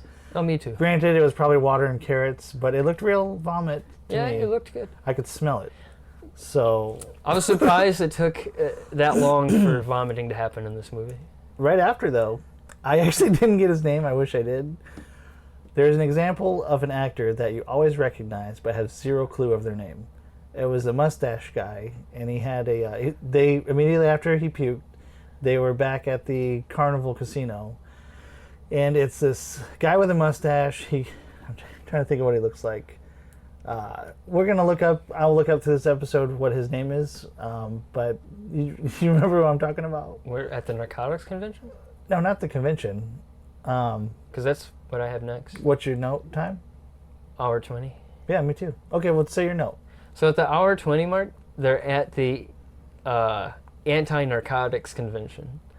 And basically it's a bunch of like people in business suits at this professional looking presentation. Right. And there's some square giving, basically a dare speech. Like, Yeah, the whole drugs thing. are terrible. And he gives like misinterpretation of slang. And this will make you considered groovy and stuff Right. like that. Yeah, they were.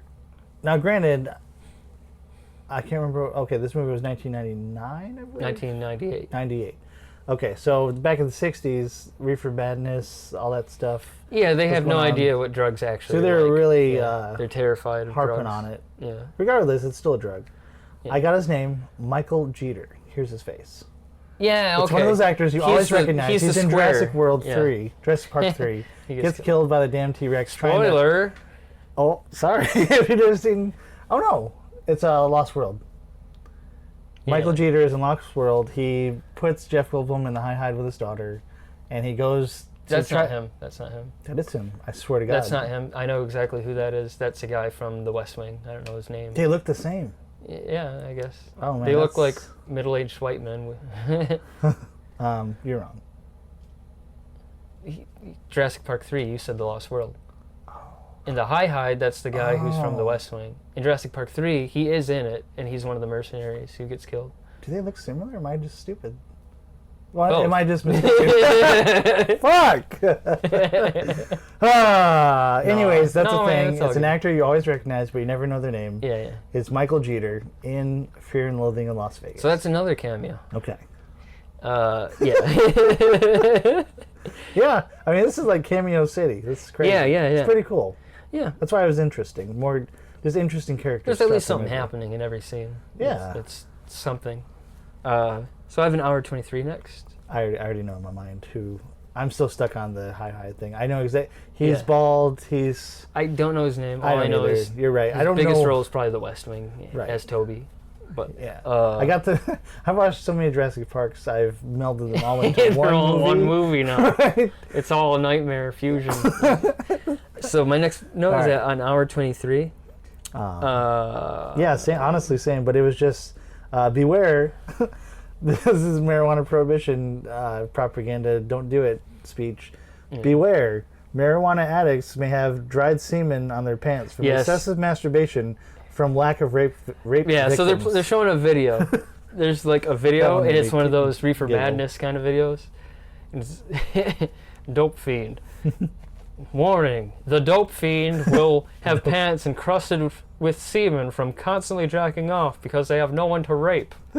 It's really ridiculous. Their lack of rape victims, I think, was the Right? word. Yeah.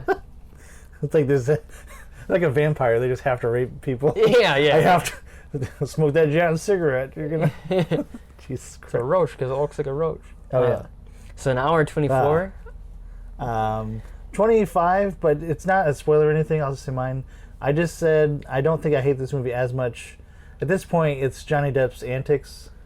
Keep you invested in it. Keeps me invested. Like he's just Yeah. interesting to watch. So Yeah. that alone probably is why I don't think I would hate this movie. Spoiler, I might. Don't give the spoiler away. Don't I give said the, I might. There's a lot that can You're supposed to happen. bury the lead. We haven't finished. You're supposed to wait till the end to give your I rating. don't know if I hate it yet. Okay. You're still on the fence. Still on the fence. We're still doing this. So at 24, an hour 24, Johnny Depp hallucinates a court case because he's like, oh, this Christina Ricci is gonna, and she's like He was still a on little that. girl in the lollipop outfit on top of a big court case, and they're in prison, stereotypical prison garb. He's like, oh, we're gonna go to jail, Yeah. and so He's hallucinating. I would Yeah, think yeah. At this point. because he's scared, I guess, Dr. Gonzo, he's like, as your attorney, I advise that you take that adrenochrome. Right. So it's this little brown bottle, and it's got like a little lid that you open, and it's got like a thing to suck on. Okay, continue. You know what So I mean. adrenochrome. Let me Adrenochrome. wiki link because I've never heard of it, and I was like, am I hearing this right? Oh, good, go. It's a real thing. Adrenochrome is a chemical compound produced by the oxidation of adrenaline.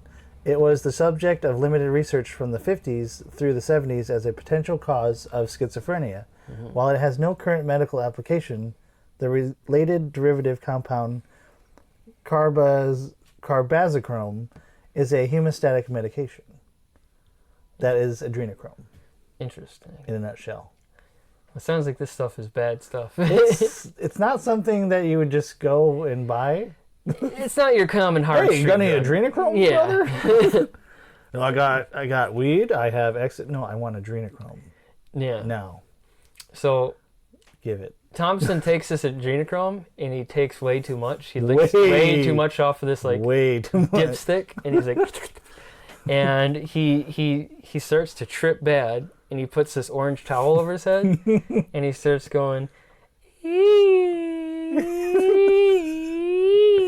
That's it. Just imagine Johnny Depp.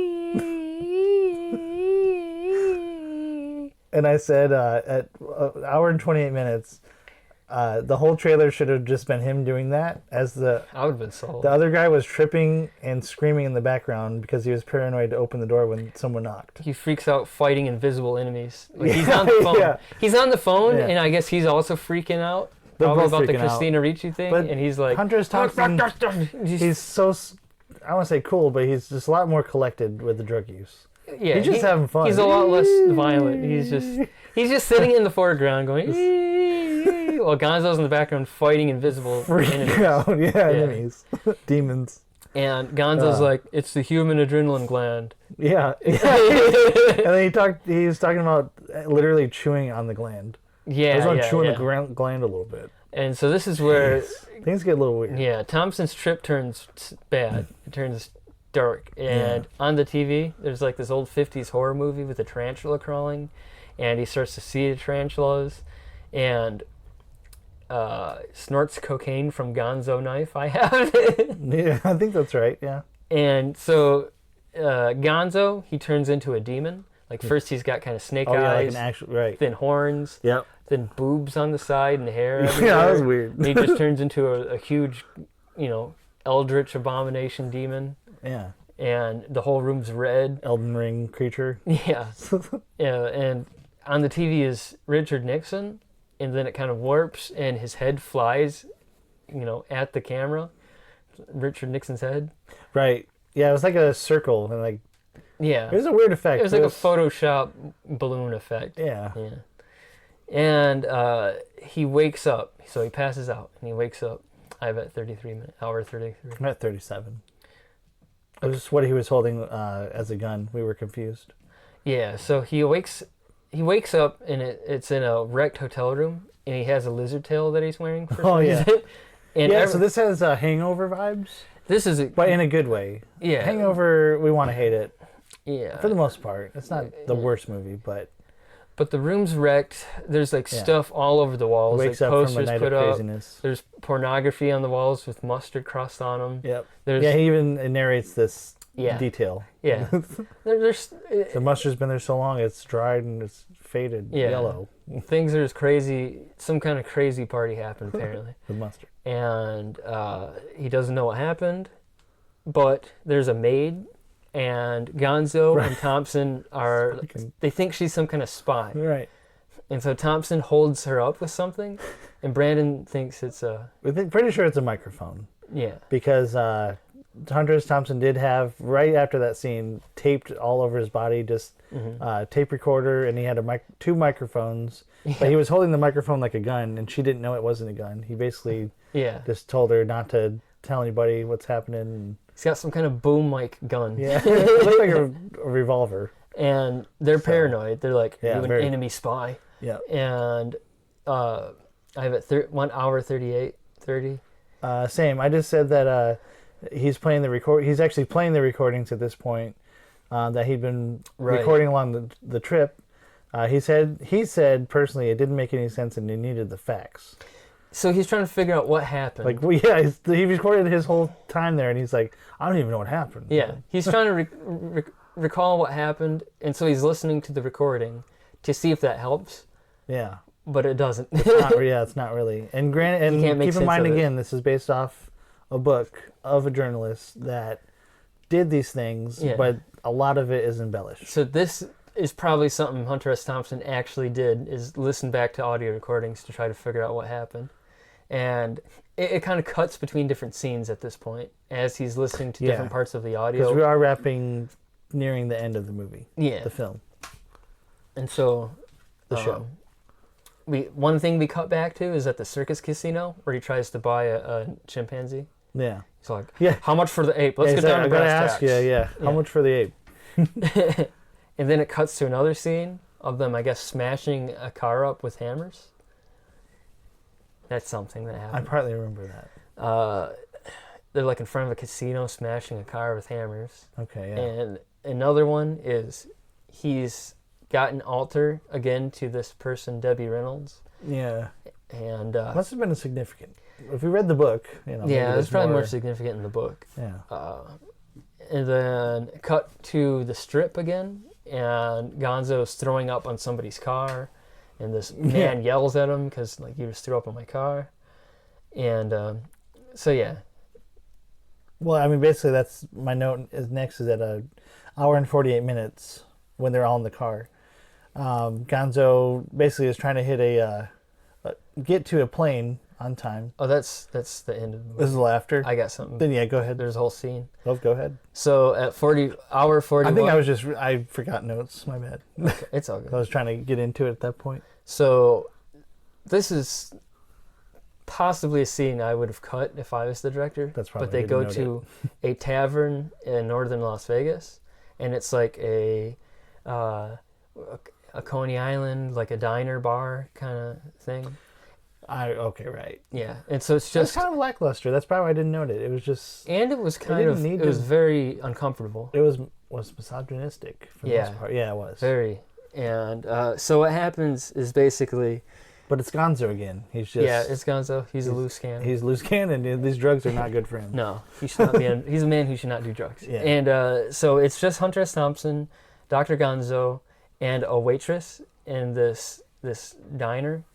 And they're the only people there, and it's like at night in a ratty part of town. Ratty part of town. There's police lights through the window you can see. They're like beating literally, somebody. It's probably the worst place you could be. Yeah, and they're just eating their food. Yeah. So the waitress gets really angry, and we find out it's because Gonzo wrote "backdoor beauty?" on a napkin, and she's like, "What do you think? Get out right now, or else I'll call the police."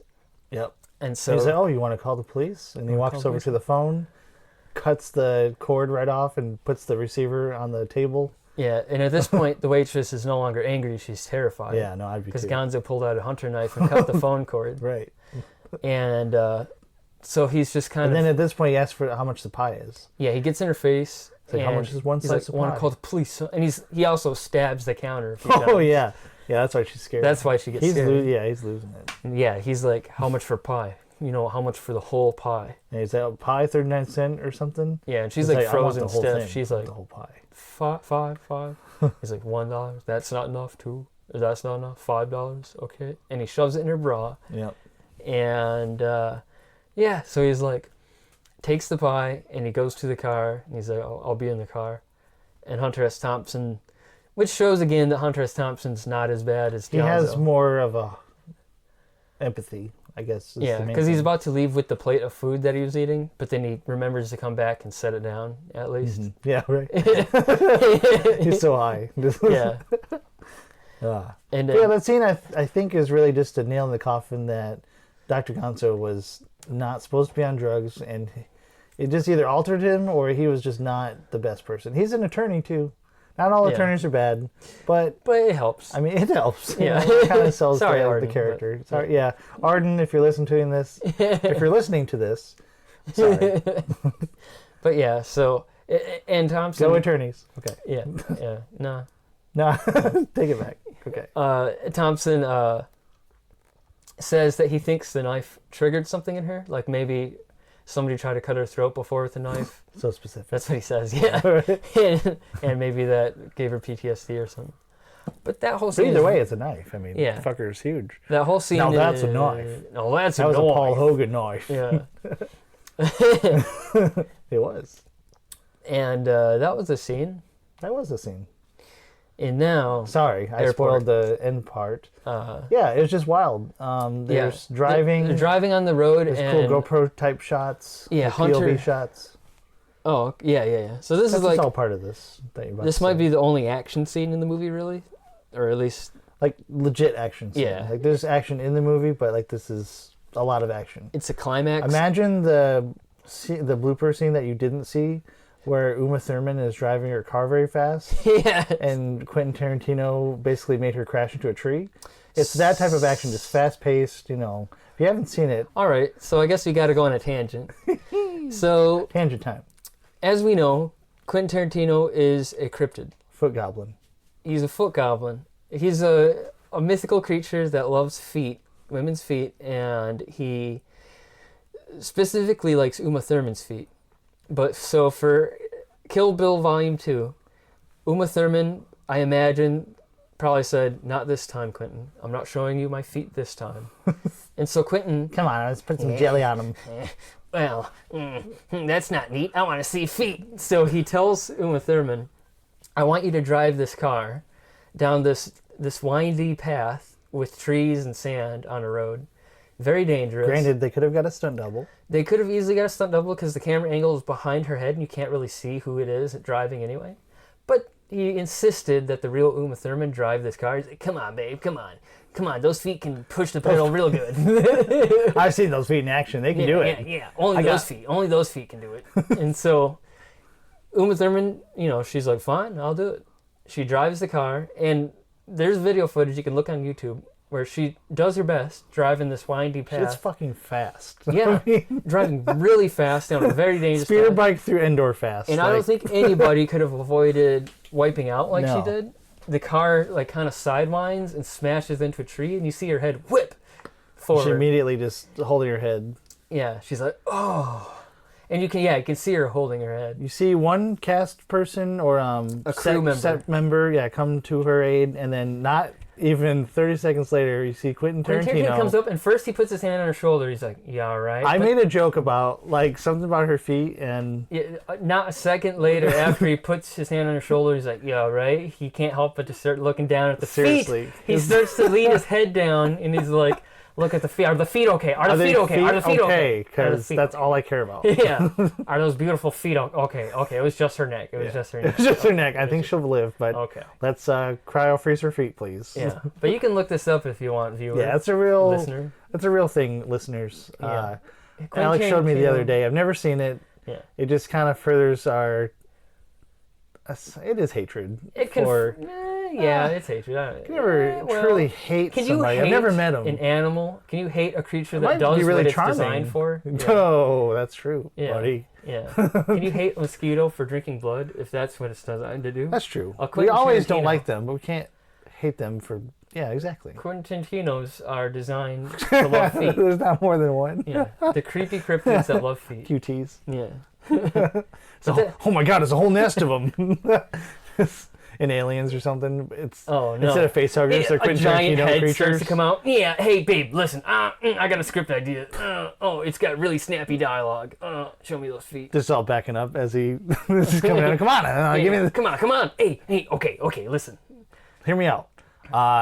Peanut butter jelly on bread, and then feet on bread, and we film it, and it's not weird, and that's the movie, okay?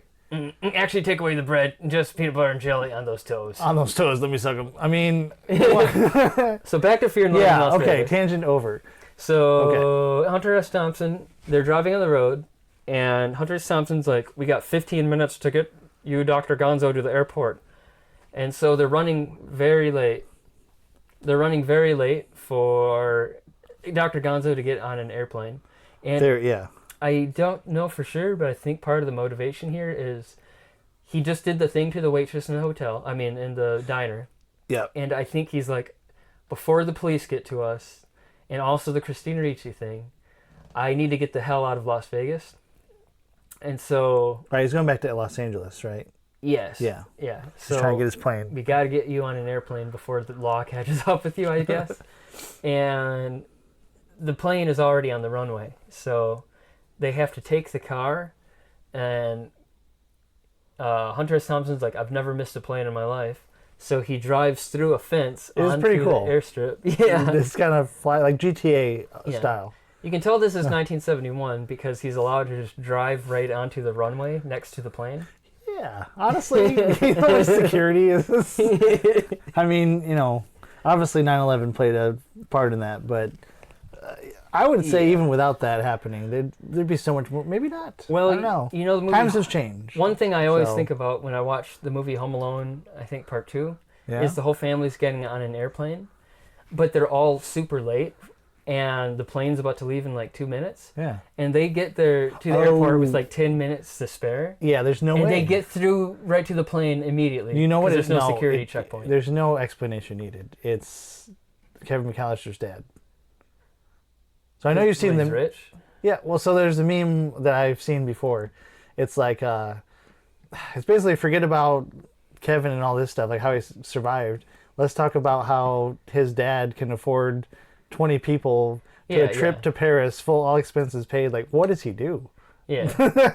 Yeah. So they probably saw him like, oh, wait, that's Kevin McAllister's dad. He's unexplained richness. Yeah. But it's also just the Super fact rich. that there's no security whatsoever at an airport as late as the Yeah, early 90s. No, and Yeah. I don't even think they got their bags checked or anything. No. They got it. That's what I'm saying. There. They got to the We airport. got our tickets. Okay, yeah, come on, get on Like the plane with all your bazookas. a family of like 50 people come in with like 5 minutes to spare before the plane takes off, and they manage to get on the plane in time. Right. Because that's how lax Movies. security was that late. Movies, man. Yeah. Movies. But anyway, so he does get there to the plane before Yeah. it takes off. As people are literally boarding the plane, he's got his car next to the plane. Gonzo jumps out of the car, grabs the luggage, and gets on.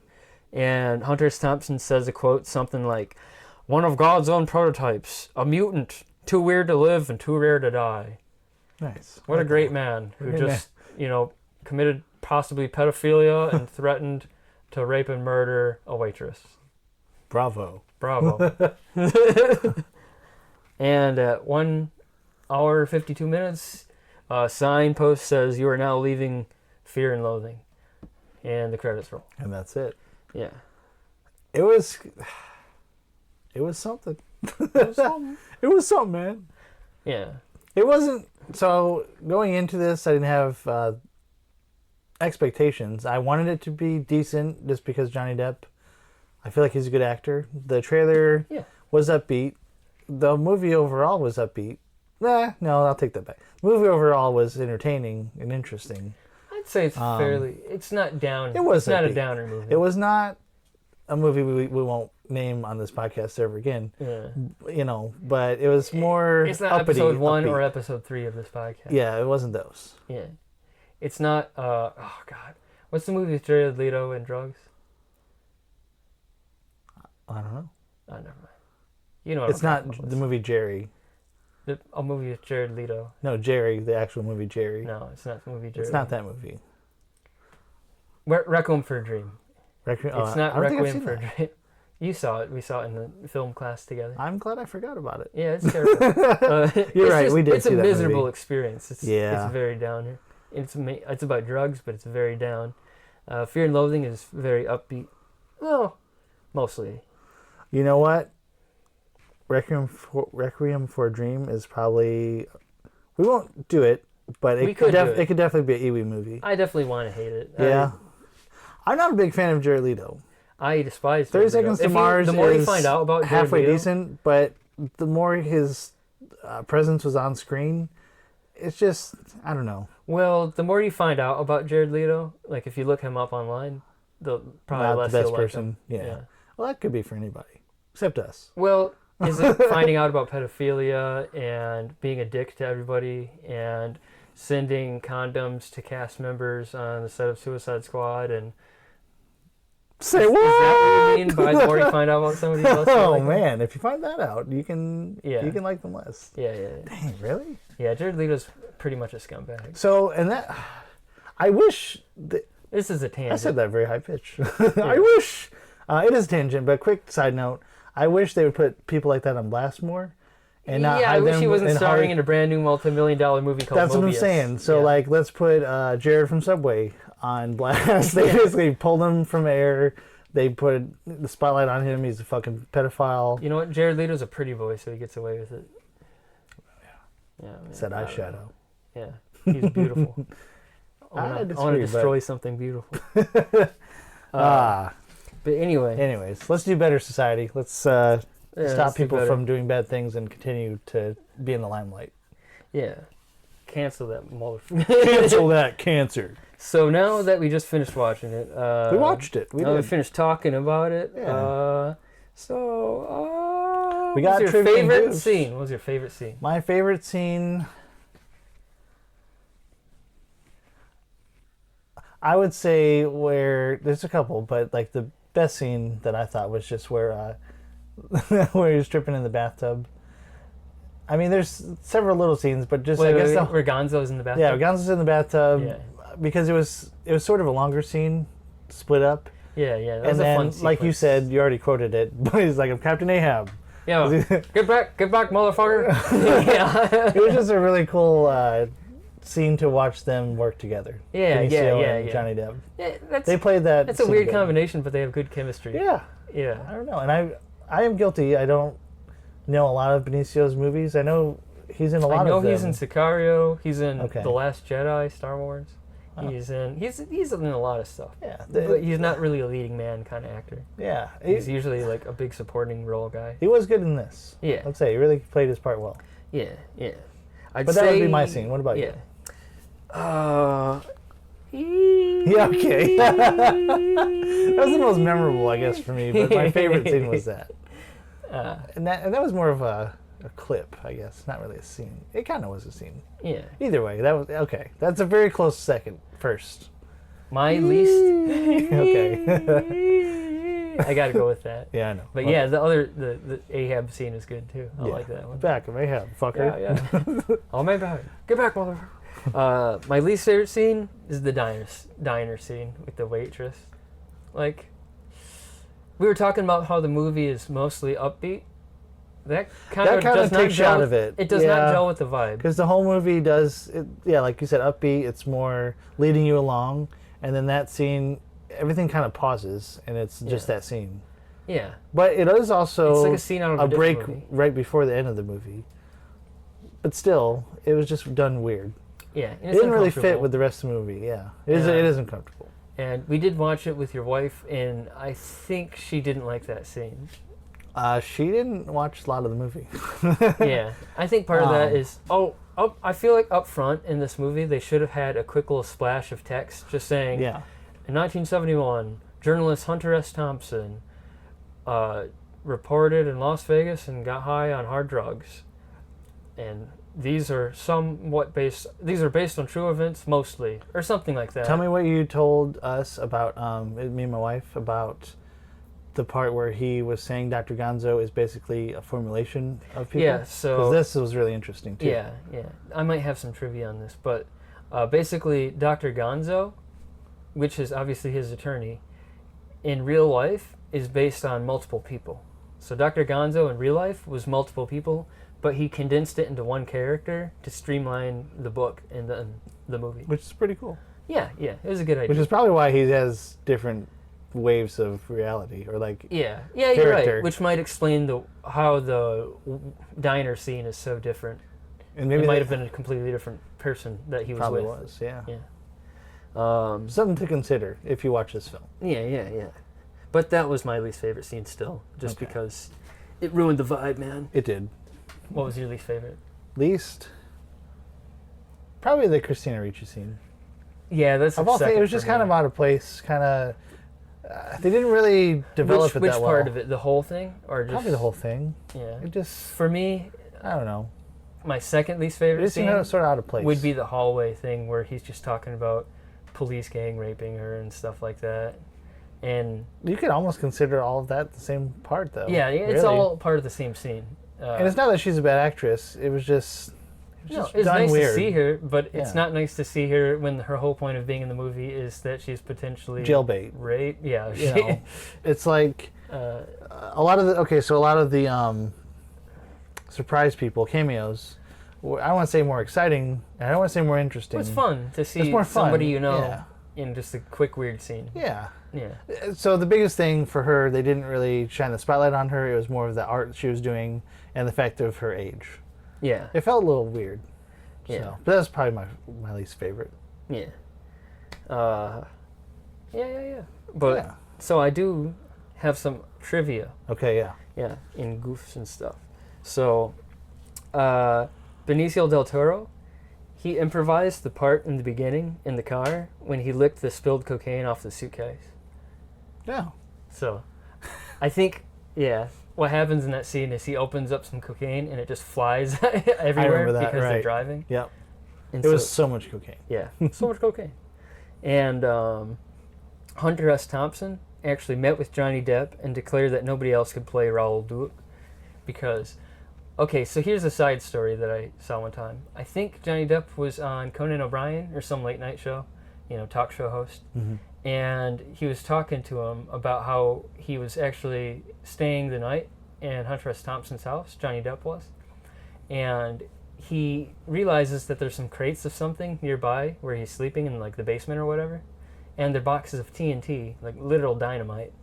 And he asks Hunter S. Thompson, like, "What do you? Why do you have dynamite in your basement?" And Hunter S. Thompson's just like, "'Cause I need to blow some shit up." Yeah. You never know. I mean, don't you have crates of dynamite? Yeah. I do. So yeah, Johnny Depp was friends That was with interesting. him. But Hunter S. Thompson Johnny Depp had the full support of him. So he's like, No, he did the "Nobody else can character play well. me." I looked up a picture of Hunter S. Thompson later after the movie, and besides costume, like he actually fit the role physically well too. He Yeah, looked, he looks looked like like him. Yeah. He definitely acts like him. So Benicio del Toro actually burned his arm with cigarettes to match the burn on Oscar Acosta's arm, and ended up getting blood poisoning. Wow. And he gained 40 pounds for the role, and he tried to put on even more weight, but didn't have enough time Wasn't to gain time. even more weight. Yeah. Can't do it. You can't So he cram these carbs. he got really into the character. He got really Benicio del Toro. buff, but the opposite way. And I wonder if he also did hard drugs to get He got, yeah. muscular. The scene in which Raoul Duke calls his attorney from Baker, California, is partially filmed backwards. In the background, smoke can be seen coming back into a fire, and Duke bangs in reverse on the side of the phone booth. Weird. 55 out of that. 56 people found this interesting. Okay, so now looking at the Google Doc you had, and we're looking at Tobey Maguire wears a T-shirt with Ralph Steadman's picture on it. Ralph Steadman did the original illustrations for the book, which we weren't sure about illustrations because we haven't seen the book. We don't know if it's a graphic novel or if it's just like a picture or two illustrations. What I imagine it is, since Hunter S. Thompson is normally just a writer, I imagine it's just a picture book. Like it's his words and probably some illustrations on the next page. That would make sense. But it could be a graphic novel. I have no idea. I'm not going to read it. The credits typeface is based on his handwriting. Oh, okay. It's pretty cool. 112 out of 115 found it interesting. Yes. Make it 114 Wow. out of 117. Yes, I do. Hey, go ahead. According to Go ahead, I'll let Terry you talk. Gilliam's commentary on the Criterion Collection DVD, at the beginning of the movie, when they stop on the side of the road after Duke starts seeing bats and wants Gonzo to drive, a strange-looking cactus is in the background. It was designed by Ralph Steadman and appears many times in the background of various scenes. Gilliam complained of having to lug it around wherever they went. How many people found that 166 out of 167, so like 99% of people found it interesting. Oh, wow. That is weird, though. Yeah. It's a very specific cactus. Yeah. Something I never even noticed. Never noticed. That's why bloopers and trivia is cool. Yeah, it is. Yeah, I feel like this movie, if nothing else, has a very great visual style. Yeah. Like, there's a lot of fisheye lens and... That was cool. Yeah. Yeah, I would say when they're driving in the car, I appreciate that angle. Yeah. That it was right in his face and just like blown out Yeah. wide. So, Johnny Depp had his head shaved to match Hunter S. Thompson's male pattern baldness. I honestly thought it was prosthetic. No, yeah. Okay. Well, I'm so yeah, used to practical effects these days anyways. Nothing's real. What I really want to That's know is cool. Tobey Maguire. Yeah. Did he grow his hair out for that? And get part of it shaved. But the person who actually He shaved did him it? bald was Hunter S. Thompson Oh man, that's crazy. with a straight razor, not even an electric. That guy's nuts. While Thompson wore a miner's helmet. Like the helmet with a light on it Yeah. when you mine coal. That's so weird. Yeah, dude. Maybe it's gotta have some. Maybe he just is he a minor? If he wore a minor, No, I feel like it's just random. totally unrelated. Yeah. I was just thinking TNT and mining, but yeah, you're right. Probably random. Oh, maybe as a side gig. I don't know. Did you know that Benicio del Toro again gained 40 pounds for this role? But the addition to what we could have said before. How is that did he gain 40? he ate multiple donuts every day, Wow. but not enough. Sounds like a hard job, Benicio. Getting to eat donuts every day. Yeah. Well, wow. Hard Well, life you got there. real pal. good acting there, buddy. Yeah, just eat.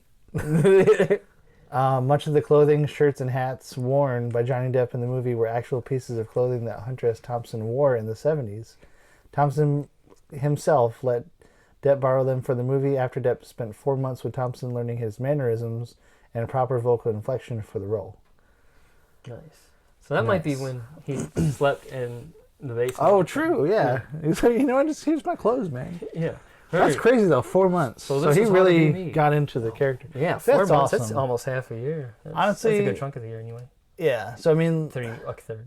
I just think of other actors, and like Jim Carrey pops into mind because he's very theatrical. Yeah. But I do know he's mentioned before that some roles he's done is so hard to snap out of. The comedian that he played. Oh, Ant Kaufman. Something. Andy Kaufman. Yeah, because he was said even that on it set. screwed him up for life. Even on set, like he couldn't shut it off. Like I He was can't unplug this bastard. Can't unplug this bastard. I don't know Take who I it. am anymore. Yeah, that's kind of scary.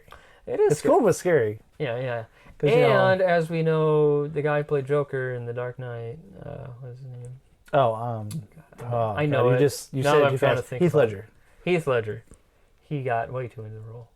Yeah, he killed himself. Yeah. It's fucking the end It's Joker. not funny, but No, it's not funny. It's just he it's got legit. so into the role. That So he, into it. Yeah. Never left the role. Yeah. Fuck. R.I.P. bro. Yeah, dude. Hunter S. Thompson developed a strong friendship with Johnny Depp and heartily approved of his performance. He also said that if he ever saw anyone acting the way Depp does in the film, he would probably hit them with a chair. That's a cool quote. Yeah. I'd probably hit him with a chair. You did a great job being me. If I saw somebody acting that way, I'd hit him with a chair. He also had previously been portrayed by Johnny Depp's Ed Wood co-star Bill Murray. So Bill Murray was in a movie called The Buffalo Roam, I've never seen. But prior to filming, Murray called Depp with advice, quoting here, "Be careful or you'll find yourself 10 years from now still doing him." Meaning, make sure your role is some drastically different guy. Why'd you really like that? Captain Jack Sparrow. Yeah. Hazard to Don't make it do up, this right? role too long. You need to do a different style of character next role, or else you're going to end up doing that character forever. Yeah. Because he did it pretty well. But again, if you watch Pirates of the Caribbean and directly after this movie, or Flip Flop, he definitely has similar mannerisms. Yeah. But it's different. It's a similar role, I guess, because similar. Captain Jack Sparrow's He's drunk. always drunk. He's always wasted. Hunter S. rum. Thompson's always high. Yeah. So it is different. And Johnny Depp did say that his inspiration for Captain Jack Sparrow was there's this rock band guy, I forget his name. It was a famously always drunk Okay. rock band dude. That makes sense. Yeah.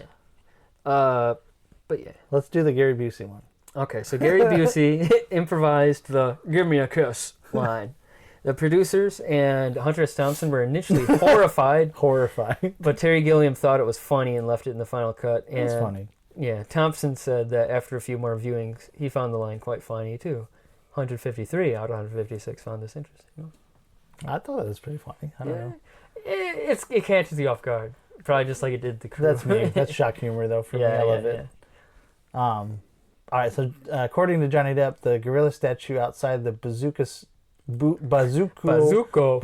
Circus, I didn't even know you had the name for that, I don't know. now lives in his front yard. Oh, So Johnny he Depp owns the stole gorilla the gorilla statue. and took Yeah, it. he probably did take it. What are they going to say? No? It's Johnny Depp. No, Johnny Depp, you can't. Oh, never mind. Yeah, fine. Near the beginning of the movie, while Dr. Gonzo and Raoul are driving down the highway, there is an accident involving many cars. There's an ambulance about to put a person that is covered with a white sheet in it. If you look on the white sheet, there's a smiley face in blood on it. Oh, wow. That was just a split-second scene. Yeah, I didn't see that. I feel like there's tons of Easter eggs. Easter in eggs. this movie. Yeah. I like Easter eggs, though. Ellen Barkin wore a prosthetic rear end for her role as the waitress. Really? I guess. Well, I didn't look too long, but obviously, addressing the scene, I did notice it was quite a dump truck. She did look a little. But that's thick. kind of odd that she wore that. It wasn't.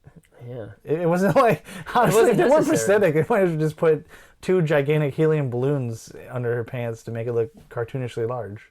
Yeah. Because to me, it wasn't like, holy crap. It was a big butt. Back in I cannot beauty, lie. question mark? Yeah. Uh, The character of Dr. Gonzo is based on Hunter S. Thompson's friend named Oscar Zeta Acosta, who is said to have drowned sometime in 1974. yeah. That's sad. It is sad. Damn. Unless he was like he was in the movie, then it's Yeah. probably had it coming. Honestly, that's what I was thinking too. Like the end scene, if that's, but we don't know. Like, Yeah. I don't even know if Hunter S. Thompson I don't is even know if alive. that scene actually happened. He might have been just imagined it while he was high. I don't know. Prior to filming, Jonathan Depp swapped his car for Hunter S. Thompson's red Chevrolet convertible and spent weeks driving it around California in preparation for the role. Meanwhile, Thompson spent that period in Depp's car with a woman named Heidi, writing an essay called Fear and Loathing in Hollywood, My Doomed Love at the Taco Stand. That was partially published in Time magazine, along with a new Ralph Steadman drawing of a gargoyle like Dr. Gonzo. So they swapped cars. So again, it's just interesting with the trivia and this words. What do you say? I was gonna say back end information. It doesn't make sense. Behind the scene information. Behind the scene little tidbits. I feel like to Pop truly up movie-o. pop up audio. I feel like to enjoy this movie, you kind of have to know a little bit about its circumstance, its context. I agree. Yeah. Like that's the thing we were saying earlier about my wife is that Yeah, she was like looking at her phone most of the time, and I don't blame her. we asked her afterwards, and it turned out she thought this was just something made up, Just stupid. like not based on a true story, or fiction. anything. Yeah, Because literally not one time do they say based on true events or loosely based off, journalism or something. mostly based on true events. It's kind of weird they didn't do that. Because nowadays that's a huge selling point. Yeah. But I don't really think that really became a common convention until maybe Blair Witch or something. That, and I'm wondering if either they could have thought that maybe his inspiration was enough or his reach was enough that people just knew how he was and knew his story, But Johnny Depp wasn't again, really an A-list actor, big time until Pirates of the he was Caribbean. on the up and up, but he wasn't. Yeah, he was big. He was already in stuff. Yeah. But he wasn't like, everybody's got to go to the theater right now to see the new Johnny Depp movie. Right. Until Pirates. Pirates, too. I mean, I was stealing Yeah. lunch money from kids. Like, I'm going to go see this. I don't know how old I was. Yeah. Not in middle school. I got to see this. Just. They made a movie based on a ride? What? What? Okay. Okay. Next one. Ralph Bakshi? Ralph Bakshi? Bakshi? Well, that guy, Ralph Bakshi. Ralph Bakshi? Ralph Bakshi. Wanted. He wanted to make an animated adaptation based on Ralph Steadman's illustration. Hunter had given the film rights to one of his girlfriends and couldn't dissuade her from making the live-action film instead. So there could have been an animated. an animated series / movie. That kind of would have been cool. That would have been interesting. They still should have did it. Well, he gave the rights away, so. Yeah. I don't know. But it probably wouldn't have starred Johnny Depp. Probably not. And again, they probably still should have did it, but They could have done both. yeah. Yeah. Anyways, moving on. According to Robert Rosen's biography of him, in early 1980, just before his recorded comeback, John Lennon read Fear and Loathing and became taken with the idea of playing Raoul Duke in a film version. Though it never Eventuated.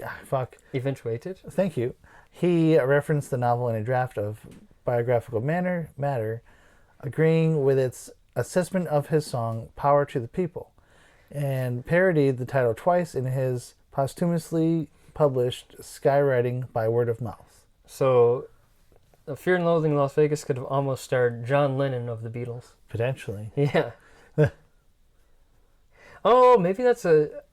So, Christina Ricci, she's called Lucy in the Sky with Diamonds. That's what she's referred to as in the movie. Maybe that's a link to that. A little nod. throwback or nod, yeah. Easter eggs, man. Easter eggs, man. Easter eggs. At one point, John Cusack was almost cast as Raoul Duke. Cusack had previously directed a stage adaptation with his brother playing Duke. John Malkovich was also... Well, that'd be weird. Yeah. John Malkovich was also considered, but... Yeah, I was going to say, okay, but was deemed too old for the part. Yeah. Not only too old, but not really as animated. Yeah. He's more of a serious You gotta dude. really be a character. You gotta, yeah.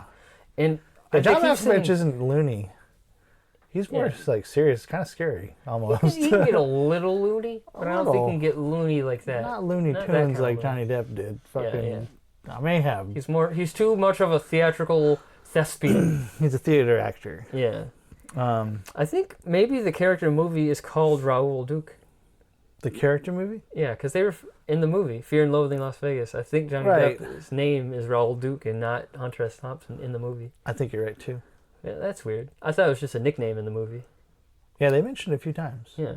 But Anyway, so you know what's going on. yeah, you know what's going on. You've followed us this long. We're pushing 2 hours. So Oh my goodness. We gotta wrap Director this up. Terry Gilliam wanted to provoke strong reaction to his film, as he said in an interview, "I want it to be seen as one of the great movies of all time and one of the most hated movies of all time." Interesting. I don't agree with either. Yeah. Definitely don't hate it as much. Definitely. Well, that leads us into. Oh, so did sorry. he succeed? Spoiler! One of those hated, one of the most loved movies of all time. What is it? Which is it? Oh, did he succeed? So post-watch rating. Uh, Out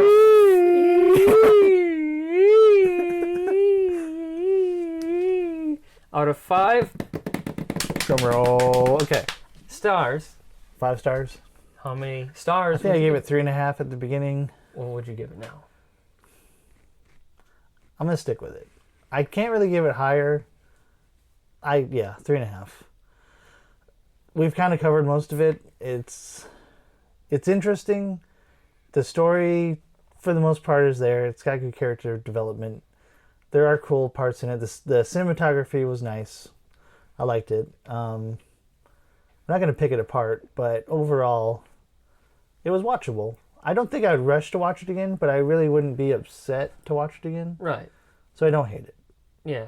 I'd give it a solid 3 out of 5 stars. I almost bumped mine down to 3, but I was like, well, Well, I think I bumped mine up. I'm not sure. I don't remember. I think you did because it was a 2 or it wasn't. Yeah. It wasn't I said I'd give it room to grow, I think. yeah, exactly. 2. I think So you gave it a it's- 2. I give it a 3 because, like you said, it's not harmful. It doesn't cause me psychic damage. Right. No, because nobody have a joke. Yeah. It's kind of Pop smoke. Pop smoke. If I was the kind of person who could go to parties and enjoy them, or had to host a gathering of people, This is something I could just throw on and nobody has to pay attention to Honestly, it. But it also yeah. wouldn't bother anybody. That's a good point. Yeah, because you might have some people sitting down like, Yeah. what the hell is this? Yeah, and some people might sit down and watch some crazy scene that's Yeah. happening. And Johnny Depp Continue to going, watch it. Like, man, this is wild. Have you seen this before? Yeah, yeah.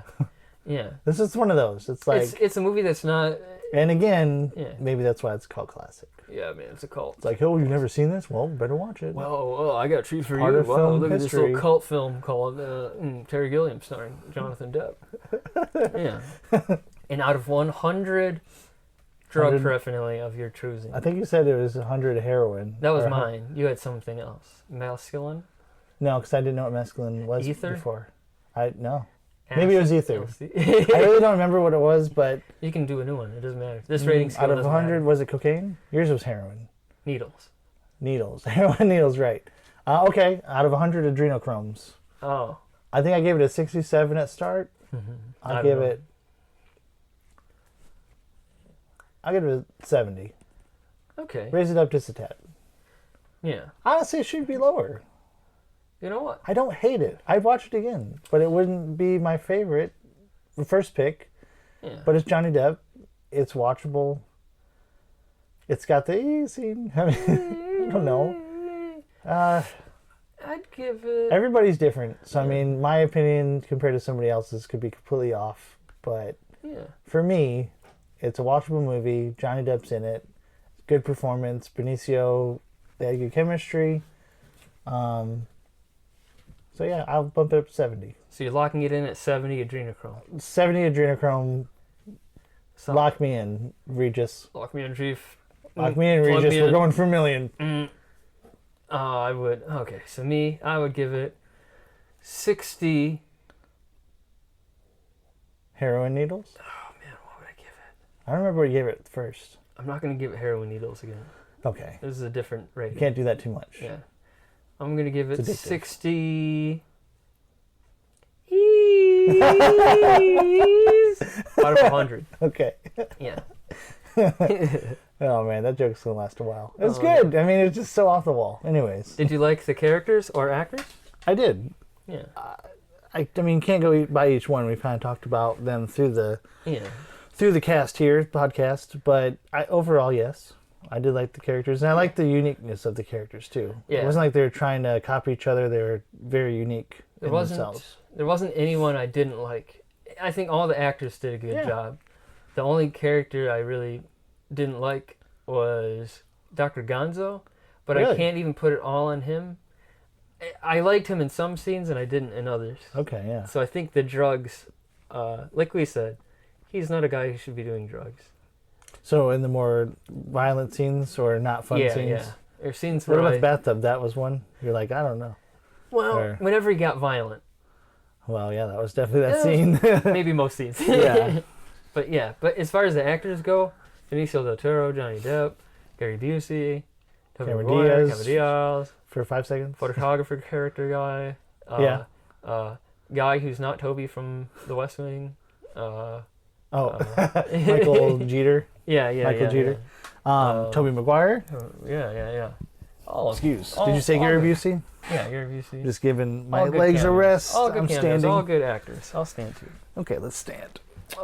Oh, Buddy, if you've made it this far, thank you so much. Yeah. I don't think you have, or we're talking to anybody, Yeah. but if you are, Who would you recast this trooper. movie with? I think that's it's almost a interesting. pointless question because Hunter S. Thompson himself said nobody else was going he'll to hit him with a play chair. it. Right, he's going to hit him with a chair over the head, crack the skull open. Nobody brains else on could the play ground. this role as good as you. But who? Who I would? I'd say they're filming it today. I would do Quentin Tarantino as Hunter S. Thompson. No. No, I wouldn't. I wouldn't. He is in movies, though.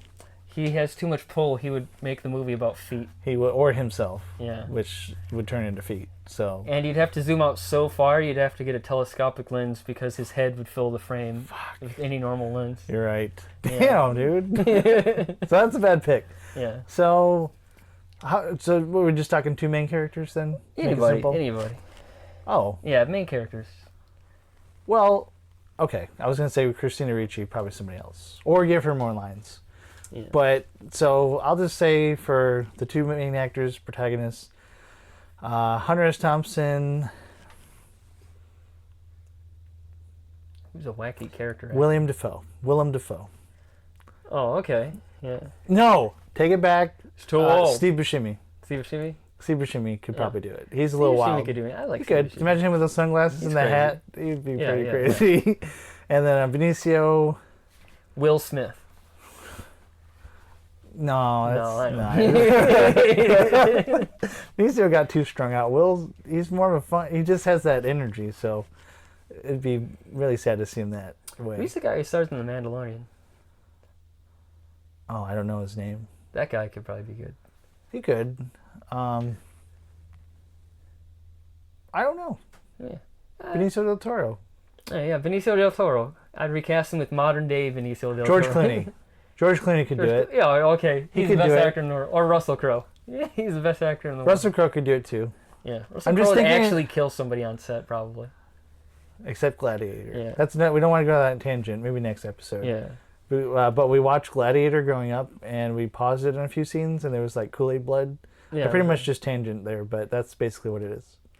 Yeah. But yeah, so we'll stick with George Clooney And as Will Smith. Benicio. Yeah. Will Smith Oh, and wait, Steve sorry. Buscemi. Yeah, Steve. George Clooney, Steve Buscemi. Is there anything you would fix? I would just said cut it that. before. I'd cut that waitress. We could potentially cut the waiter scene or change it, maybe just differently, and then the Christina Ricci scene axe that, Yeah. or again redo it. Yeah. Then you could just do that right now with editing, I think. Yeah, And it would just be fun Snip, scenes. snip, Just the gone. fun scenes yeah. of We drugs. can make the movie not 2 hours, and we can make it Yeah. a half hour long. Yeah. So, of the movies we've seen so far, where would you rank this on the show? Including Triple X, even though you weren't on that episode. No, but I feel like with y'all's just coverage of it, I was there. Yeah, yeah. Like it felt real. But anyways, we're on episode 4. Yeah. Is that what we are? Yes, we have So 1 out of first 4? episode, Donnie Darko. Second episode, Ew. Triple X. Third Yeah. episode, you know. And this You know. episode... All right. So this one would be 1. yeah. Yeah, we're just gonna say Triple X 2, Donnie Pretty 3, easy ranking, the yeah. last one, Same here. the last one. It's always gonna be the last one. Yeah, Sorry. yeah. This one's best. Second one best, Triple X. Because you can watch it and not feel psychic damage. Yeah. No. And then Donnie second game. Darko. And then, you know. I agree with that. Okay, so who would win out of the characters so far that we've done on the podcast? There's 4. There's 4. Ding, ding, ding. So Donnie Darko has the ability to see himself die in the future, yeah, which is fucking stupid. that's his power. In the second corner, we have Triple X, Vin Diesel. He's got a he's revolver. he's not a credentialed clearance. He doesn't agent have by any any actual name. training. He's just an extreme sports enthusiast who doesn't know how to operate firearms. But he does have a firearm. And the third corner, we have some fat Korean guy who's been eating, noodles in a apartment. Padded complex Yeah. apartment But complex. somehow he's taught himself kung fu. Yeah, And in the last corner, but it's not real.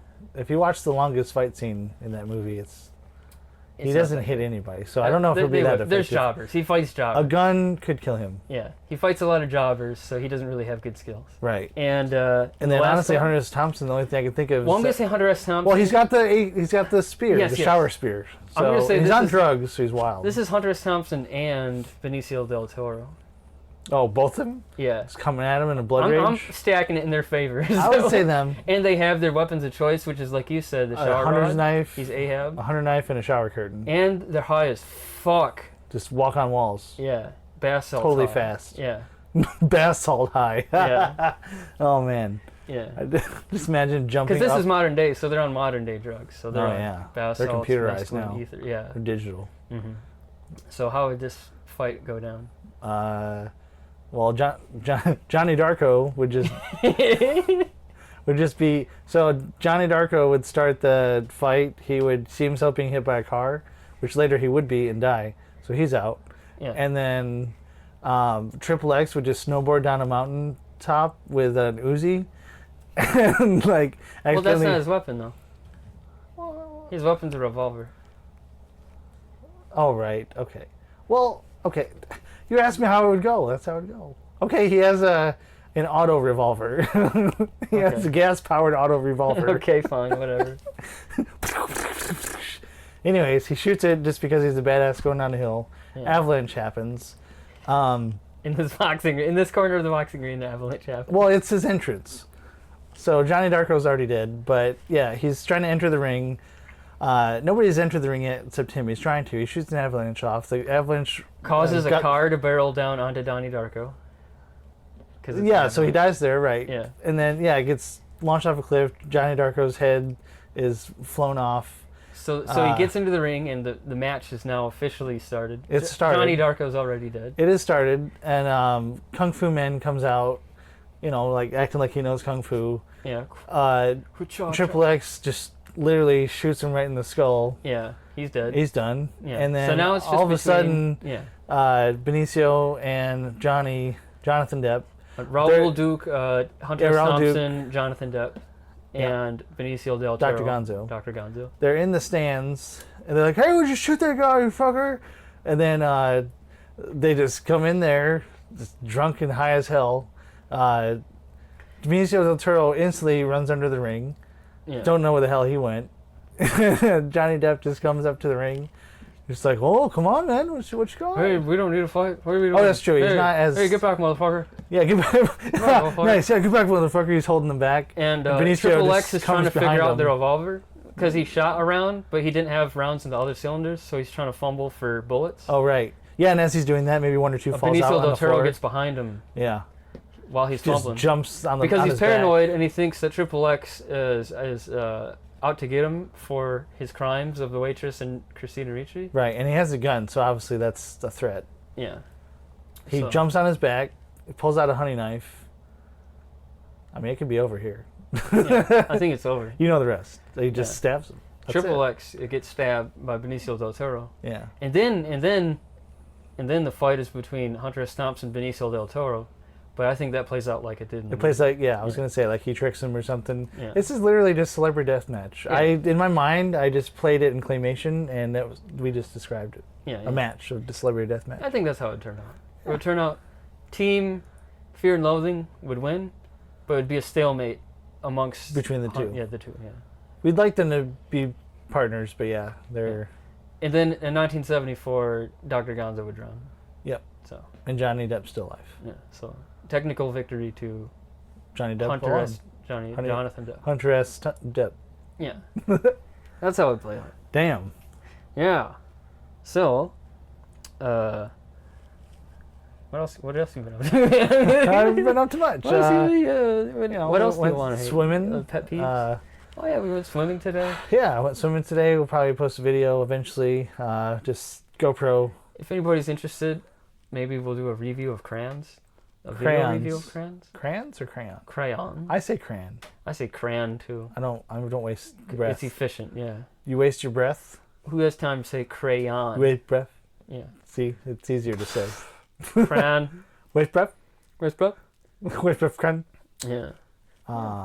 Yeah, so we went swimming. That was fun. Went to the springs in Denellen, Florida, Rainbow Springs. Never been there. It's pretty cool. Beautiful. Clear water. Yeah, Beautiful, water was delicious clear looking as day, water. man. Clear as day. Saw a big snake. Yeah, it was a big snake. Saw It was an like owl. 6 feet. Yeah, it was really long. It's really long. Probably don't want it to bite. Yeah.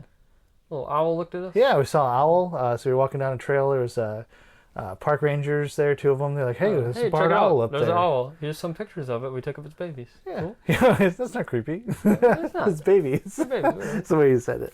Oh, well, you know, they It's said an it less animal. creepy. It's an animal. Yeah. Yeah, they did. They were Yeah. like, "Look at these beautiful specimens." That's fun. You want? Now just doing photo gigs. You're in the middle of your comic semester, sequential art yeah, man. degree, so that's Yeah. exciting. I've been watching some stuff. Yeah, what you watch? We've listed off. Since last episode, I watched Welcome X from 1992, Dexter New Blood, Cobra Kai Season 4, The Witcher Season 2, Clue from 1985, Eternals from 2021, Notorious from 1946, Adaptation from 2002, starring Nicolas Cage, How to Ooh, Write nice. a Mystery. Yeah, it was good. 2022?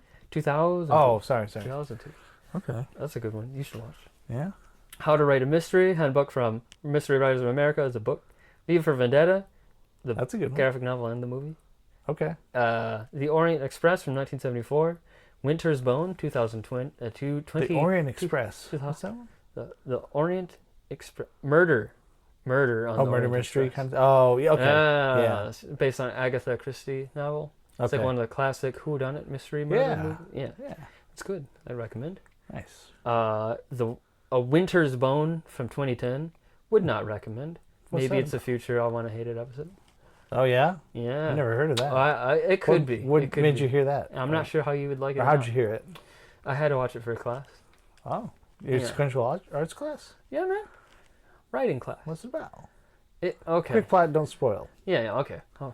So Elevator what happens pitch. in The Winter's Bone is it's not Ellen Page. It was a breakout role for the actress who plays, I think, Jean Grey on the X-Men, the young Jean Grey. I know who you're talking She's about. on the bow and arrow young adult Hunger Games. Who's the star of that? Katniss Everdeen. Yeah, she's Katniss Everdeen. That was her big role. But I know who it is. this movie was her Something breakout. Stewart? Kristen Stewart? No. What the fuck? The fuck? What the fuck? Fuck. No. I know Look who it it up, look it is. up. I am I'll looking explain it the plot while. Yeah, I'm So looking. she's basically in the boonies of a southern state. It's Okay. like way out in the sticks. There's a name for it. The Ozarks. She's in the Ozarks. Yeah. So Katniss Everdeen is in the Ozarks, and it's just like very poverty-stricken area, a lot of meth and stuff, and her father goes missing. Her mother has mental illness, so she's basically an invalid. And she's like, "Where's my dad?" He's like, "Well, he goes missing from time to time, because." Gets kidnapped every now and then. But so she goes to try and find out what happened to her dad, because they come to her house and they're like, "Hey, listen, Katniss, your dad's missing, and he put up your house on loan. So if we can't find him, we're going to have to take your house." And so basically they're going to become homeless if they can't find her dad, what happened to him. Okay. So they either have to find him alive or dead. And so the whole movie is Finding basically, it's basically her walking. So they're so far out in the sticks, and she doesn't... Don't say too much, because I might watch it. We may watch it. No, I'm just saying the basic, Okay. so that you can understand even anything. Okay. So that's the setup. Yeah. That's the basics. And so the rest of the movie, she's basically trying to find out what happened to her dad. But since she's so far out in the sticks, she has to basically walk everywhere. Jerry vibes. A little bit. Just slow paced. Yeah, kind of. Yes and no, kind of. But, basically, she's not... She's really down on her luck the whole time. And she's just trying to find out what happens to her dad. And things basically just get Some worse and worse melodrama. for her. Yeah, you might like it. Yeah. I'm not saying... You might like it. Okay. So... Does that have cool characters? Cinematography's good? There's a guy named Teardrop Editing? who's like a meth head gangster. Yeah. But he's like an older middle-aged guy. Okay. So he's not what you're thinking. He doesn't have like tattoos all over. So it's not slow paced? I'd decently I'd say paced? medium Really? paced. I'm not even sure. It'd how be to decent. I mean, I don't describe know if it's a it. You might it's like ending it. trash. I can't say. Okay. Why not? You sure? We can Okay. put it on. We'll put it on Maybe our list. Yeah. Jennifer Lawrence, by the way. Yeah. Actually, it's already on the list. Jennifer Lawrence. Jennifer Katniss Everdeen. Lawrence. Yeah. Yeah. And I watched Twelfth Night from 1996. Has Helena Bonham Carter. Okay. But they're speaking in actual Shakespearean dialogue because it's a Shakespeare comedy. And Anarchism Works by Peter Gelderloos book. Okay. So that's what I read and watched and stuff. Where did that one come from? The last one. Yeah, I was just interested in it. Okay. Yeah. Much less content on my end. It's understandable. The Miss, I'm just so busy. But so the Missus has been watching this show. Oh, Euphoria? Yeah. I don't know. It's basically listeners. You've probably seen it, watched it. It's just 2018, I believe. when it came out. Yeah. Oh, I don't know. I've just started hearing about it like now and last year, but I never saw it. the or Missus heard about watched it. Don't. A lot of dicks. Dicks. I'm just. That's it. It's Raw, actual cocks on fuckable screen. It's basically a porn in my eyes. But it's a softcore porn. It's a softcore porn for teens that can relate to teen stuff, doing drugs, parent problems, friend problems. But You recommend people just watch real porn? watch real Just porn get it over and with? watch a drama with more drama. Yeah. It's Watch just- a drama with drama and a porn with You porn. can tell exactly. It's fighting between a porn and a drama. It doesn't know what it is. It's a. It's a prama. I was about to say it's piranha. A piranha. Dorn. It's a problem. It's a dorn. Adorn? Oh, yeah. But anyway, so I watched that. That's not great. I watched a movie or two. You'd love this one. Encanto? Encanto. Yeah, it's a Disney movie. I'm a child. Oh. Baby movie? Yeah, baby little goo goo. Were you watching a Goo Goo Gaga movies? Yeah, I like some. I like It's some okay. baby movies. I liked Inside Out, right? Disney movie. Oh, you did like that one? Yeah. You watched that? Yeah, it was good. Oh. I think I watched it in an airplane. We like okay. The Brain people? Yeah. Okay. That was Wait, you're a good. kid? That one's for babies. Watching baby movies? Yeah, what are you, old baby? I'm not going to watch a kid movie. I'm an adult. Yeah, right. You just talking about Encanto. Ah. Hey, I also watched Yeah. I think it was a Disney Pixar one with the Deo de los Muertes, whatever. I don't remember the name, but yeah. You know, with the jazz and the skull people and Yeah. the Land of the Dead. Mm-hmm. Yeah. What are they called? The Deo de los Muertes Dead World. No, the What is it? It's what are you trying to think? Day of the Dead, the Sugar Skulls. Yeah. That's what I was trying to. Yeah. But it's like a CGI animated. Well, yeah. I saw that one. That was a kid's movie. That was good. Yeah, that was good. Is it Coco? I was trying to look at Is it Coco. Yeah, I literally It's Coco. It's Coco. It's Coco. Coco is correct. That's good. That one's for But babies. so the thing about Disney movies, it definitely has the same. At least if you're doing a princess type movie, which is Yeah. there's similar themes. Well, the thing about Pixar is it's usually they do some stuff in there for the adults and for the Pixar kids. is different. It's written well. It's not Yeah. written for babies Right. by babies. Right. I'm trying to think if I've watched anything else. I did finish Witcher season 2 also. Yeah, it's pretty good. Yeah, no, I like it. I've said many times you look like Geralt of Rivia. yeah.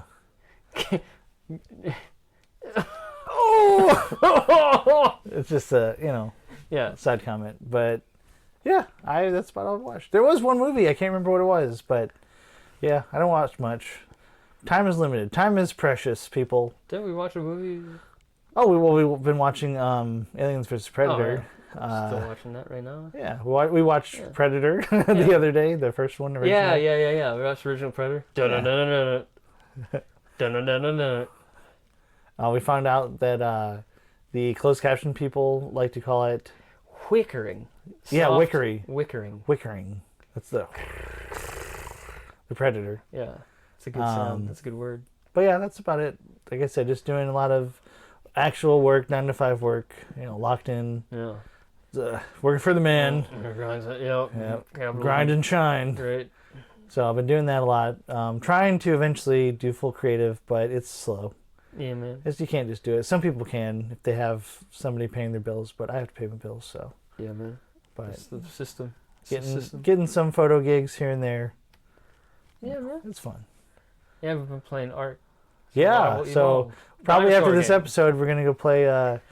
Probably go get some caffeine, maybe a little bit. Go get hype. play get Ark. Stoked. Yeah, get stoked, bro. Yeah, bro. We're gonna play Ark Survival. Is it Evolved? Yeah, survival, evolve, collect thatch. Yeah, build like thatch, build ramps. We built a castle boat Yeah, man. out of stone walls. It's got a wooden foundation and a stone castle exterior. It's fun. Play it. Play it. Not sponsored by Ark. Yeah, man. Any plugs? You got a website? You got social media? Yeah, as always, follow us. That's it. Okay, yeah, do Follow that. us. I got a website called areazone.org. No spaces, just area as in a place. Oh, that was my bell. A place or a thing, an area. AREA zone ZONE .org. Org. The dot is similar to a period at the end of a sentence. It's actually, you could say it's the same. Yeah. Yeah. I have a website too, but it's not. I need to get it hosted. Oh. It's I think it's on Wix. I believe it's just wix.com / I believe it is. I don't know what it is anymore. / I think it's under Bondi Video, but I am moving towards Bondi Creative. So eventually maybe get business name with that, but Facebook, Bondi Photography, Bondi Video, also videography. Yeah, man. Yeah, we have stuff. YouTube's Yeah. Rick Swan, RICKSWAN. That's Alex here. Don't watch that though, but it's good. Yeah. Eventually, this movie we filmed called Risk Limit will be out. I think we wrapped filming part of it, most of it. Did I say I wasn't 2011. filming it? Yeah, it's coming along. It's big. Yeah. It's a big movie. It's gonna happen though. The editing's gonna end soon. Yeah, man. But anyway, hey guys. Hey guys, we Thanks did for it. listening. We did another one. If If you're still here, congratulations. we'll We'll try to tighten it up next time. yeah. Sorry, we lot tried to make to it talk faster. about. We thought it would be faster than the last episode, but it wasn't. Was Old Boy the fastest? I wonder which No, one was Old Boy was definitely the longest. slowest. That's true. Unless Yeah, 'cause this one's even slower, I don't know. I feel like it's probably hopefully more exciting. This one's more fun to talk about. Triple X was good too. Yeah, I like Donnie the- Darko, I feel like wasn't that long. Maybe an hour and a half, It may hour have been 40 Donnie minutes. Darko We that put was some 2 shortest. hours in this one, but Yeah, yeah, man. we're doing it. Whatever. Making episodes, Hey, viewer Content. request episode. content, Hope you got what you wanted. content. Content talk. Content talk. Content talk. Content Tell talk. us what to watch. Tell us what to watch. Tell us what to watch. We're your ponies. Please, anybody watch this show.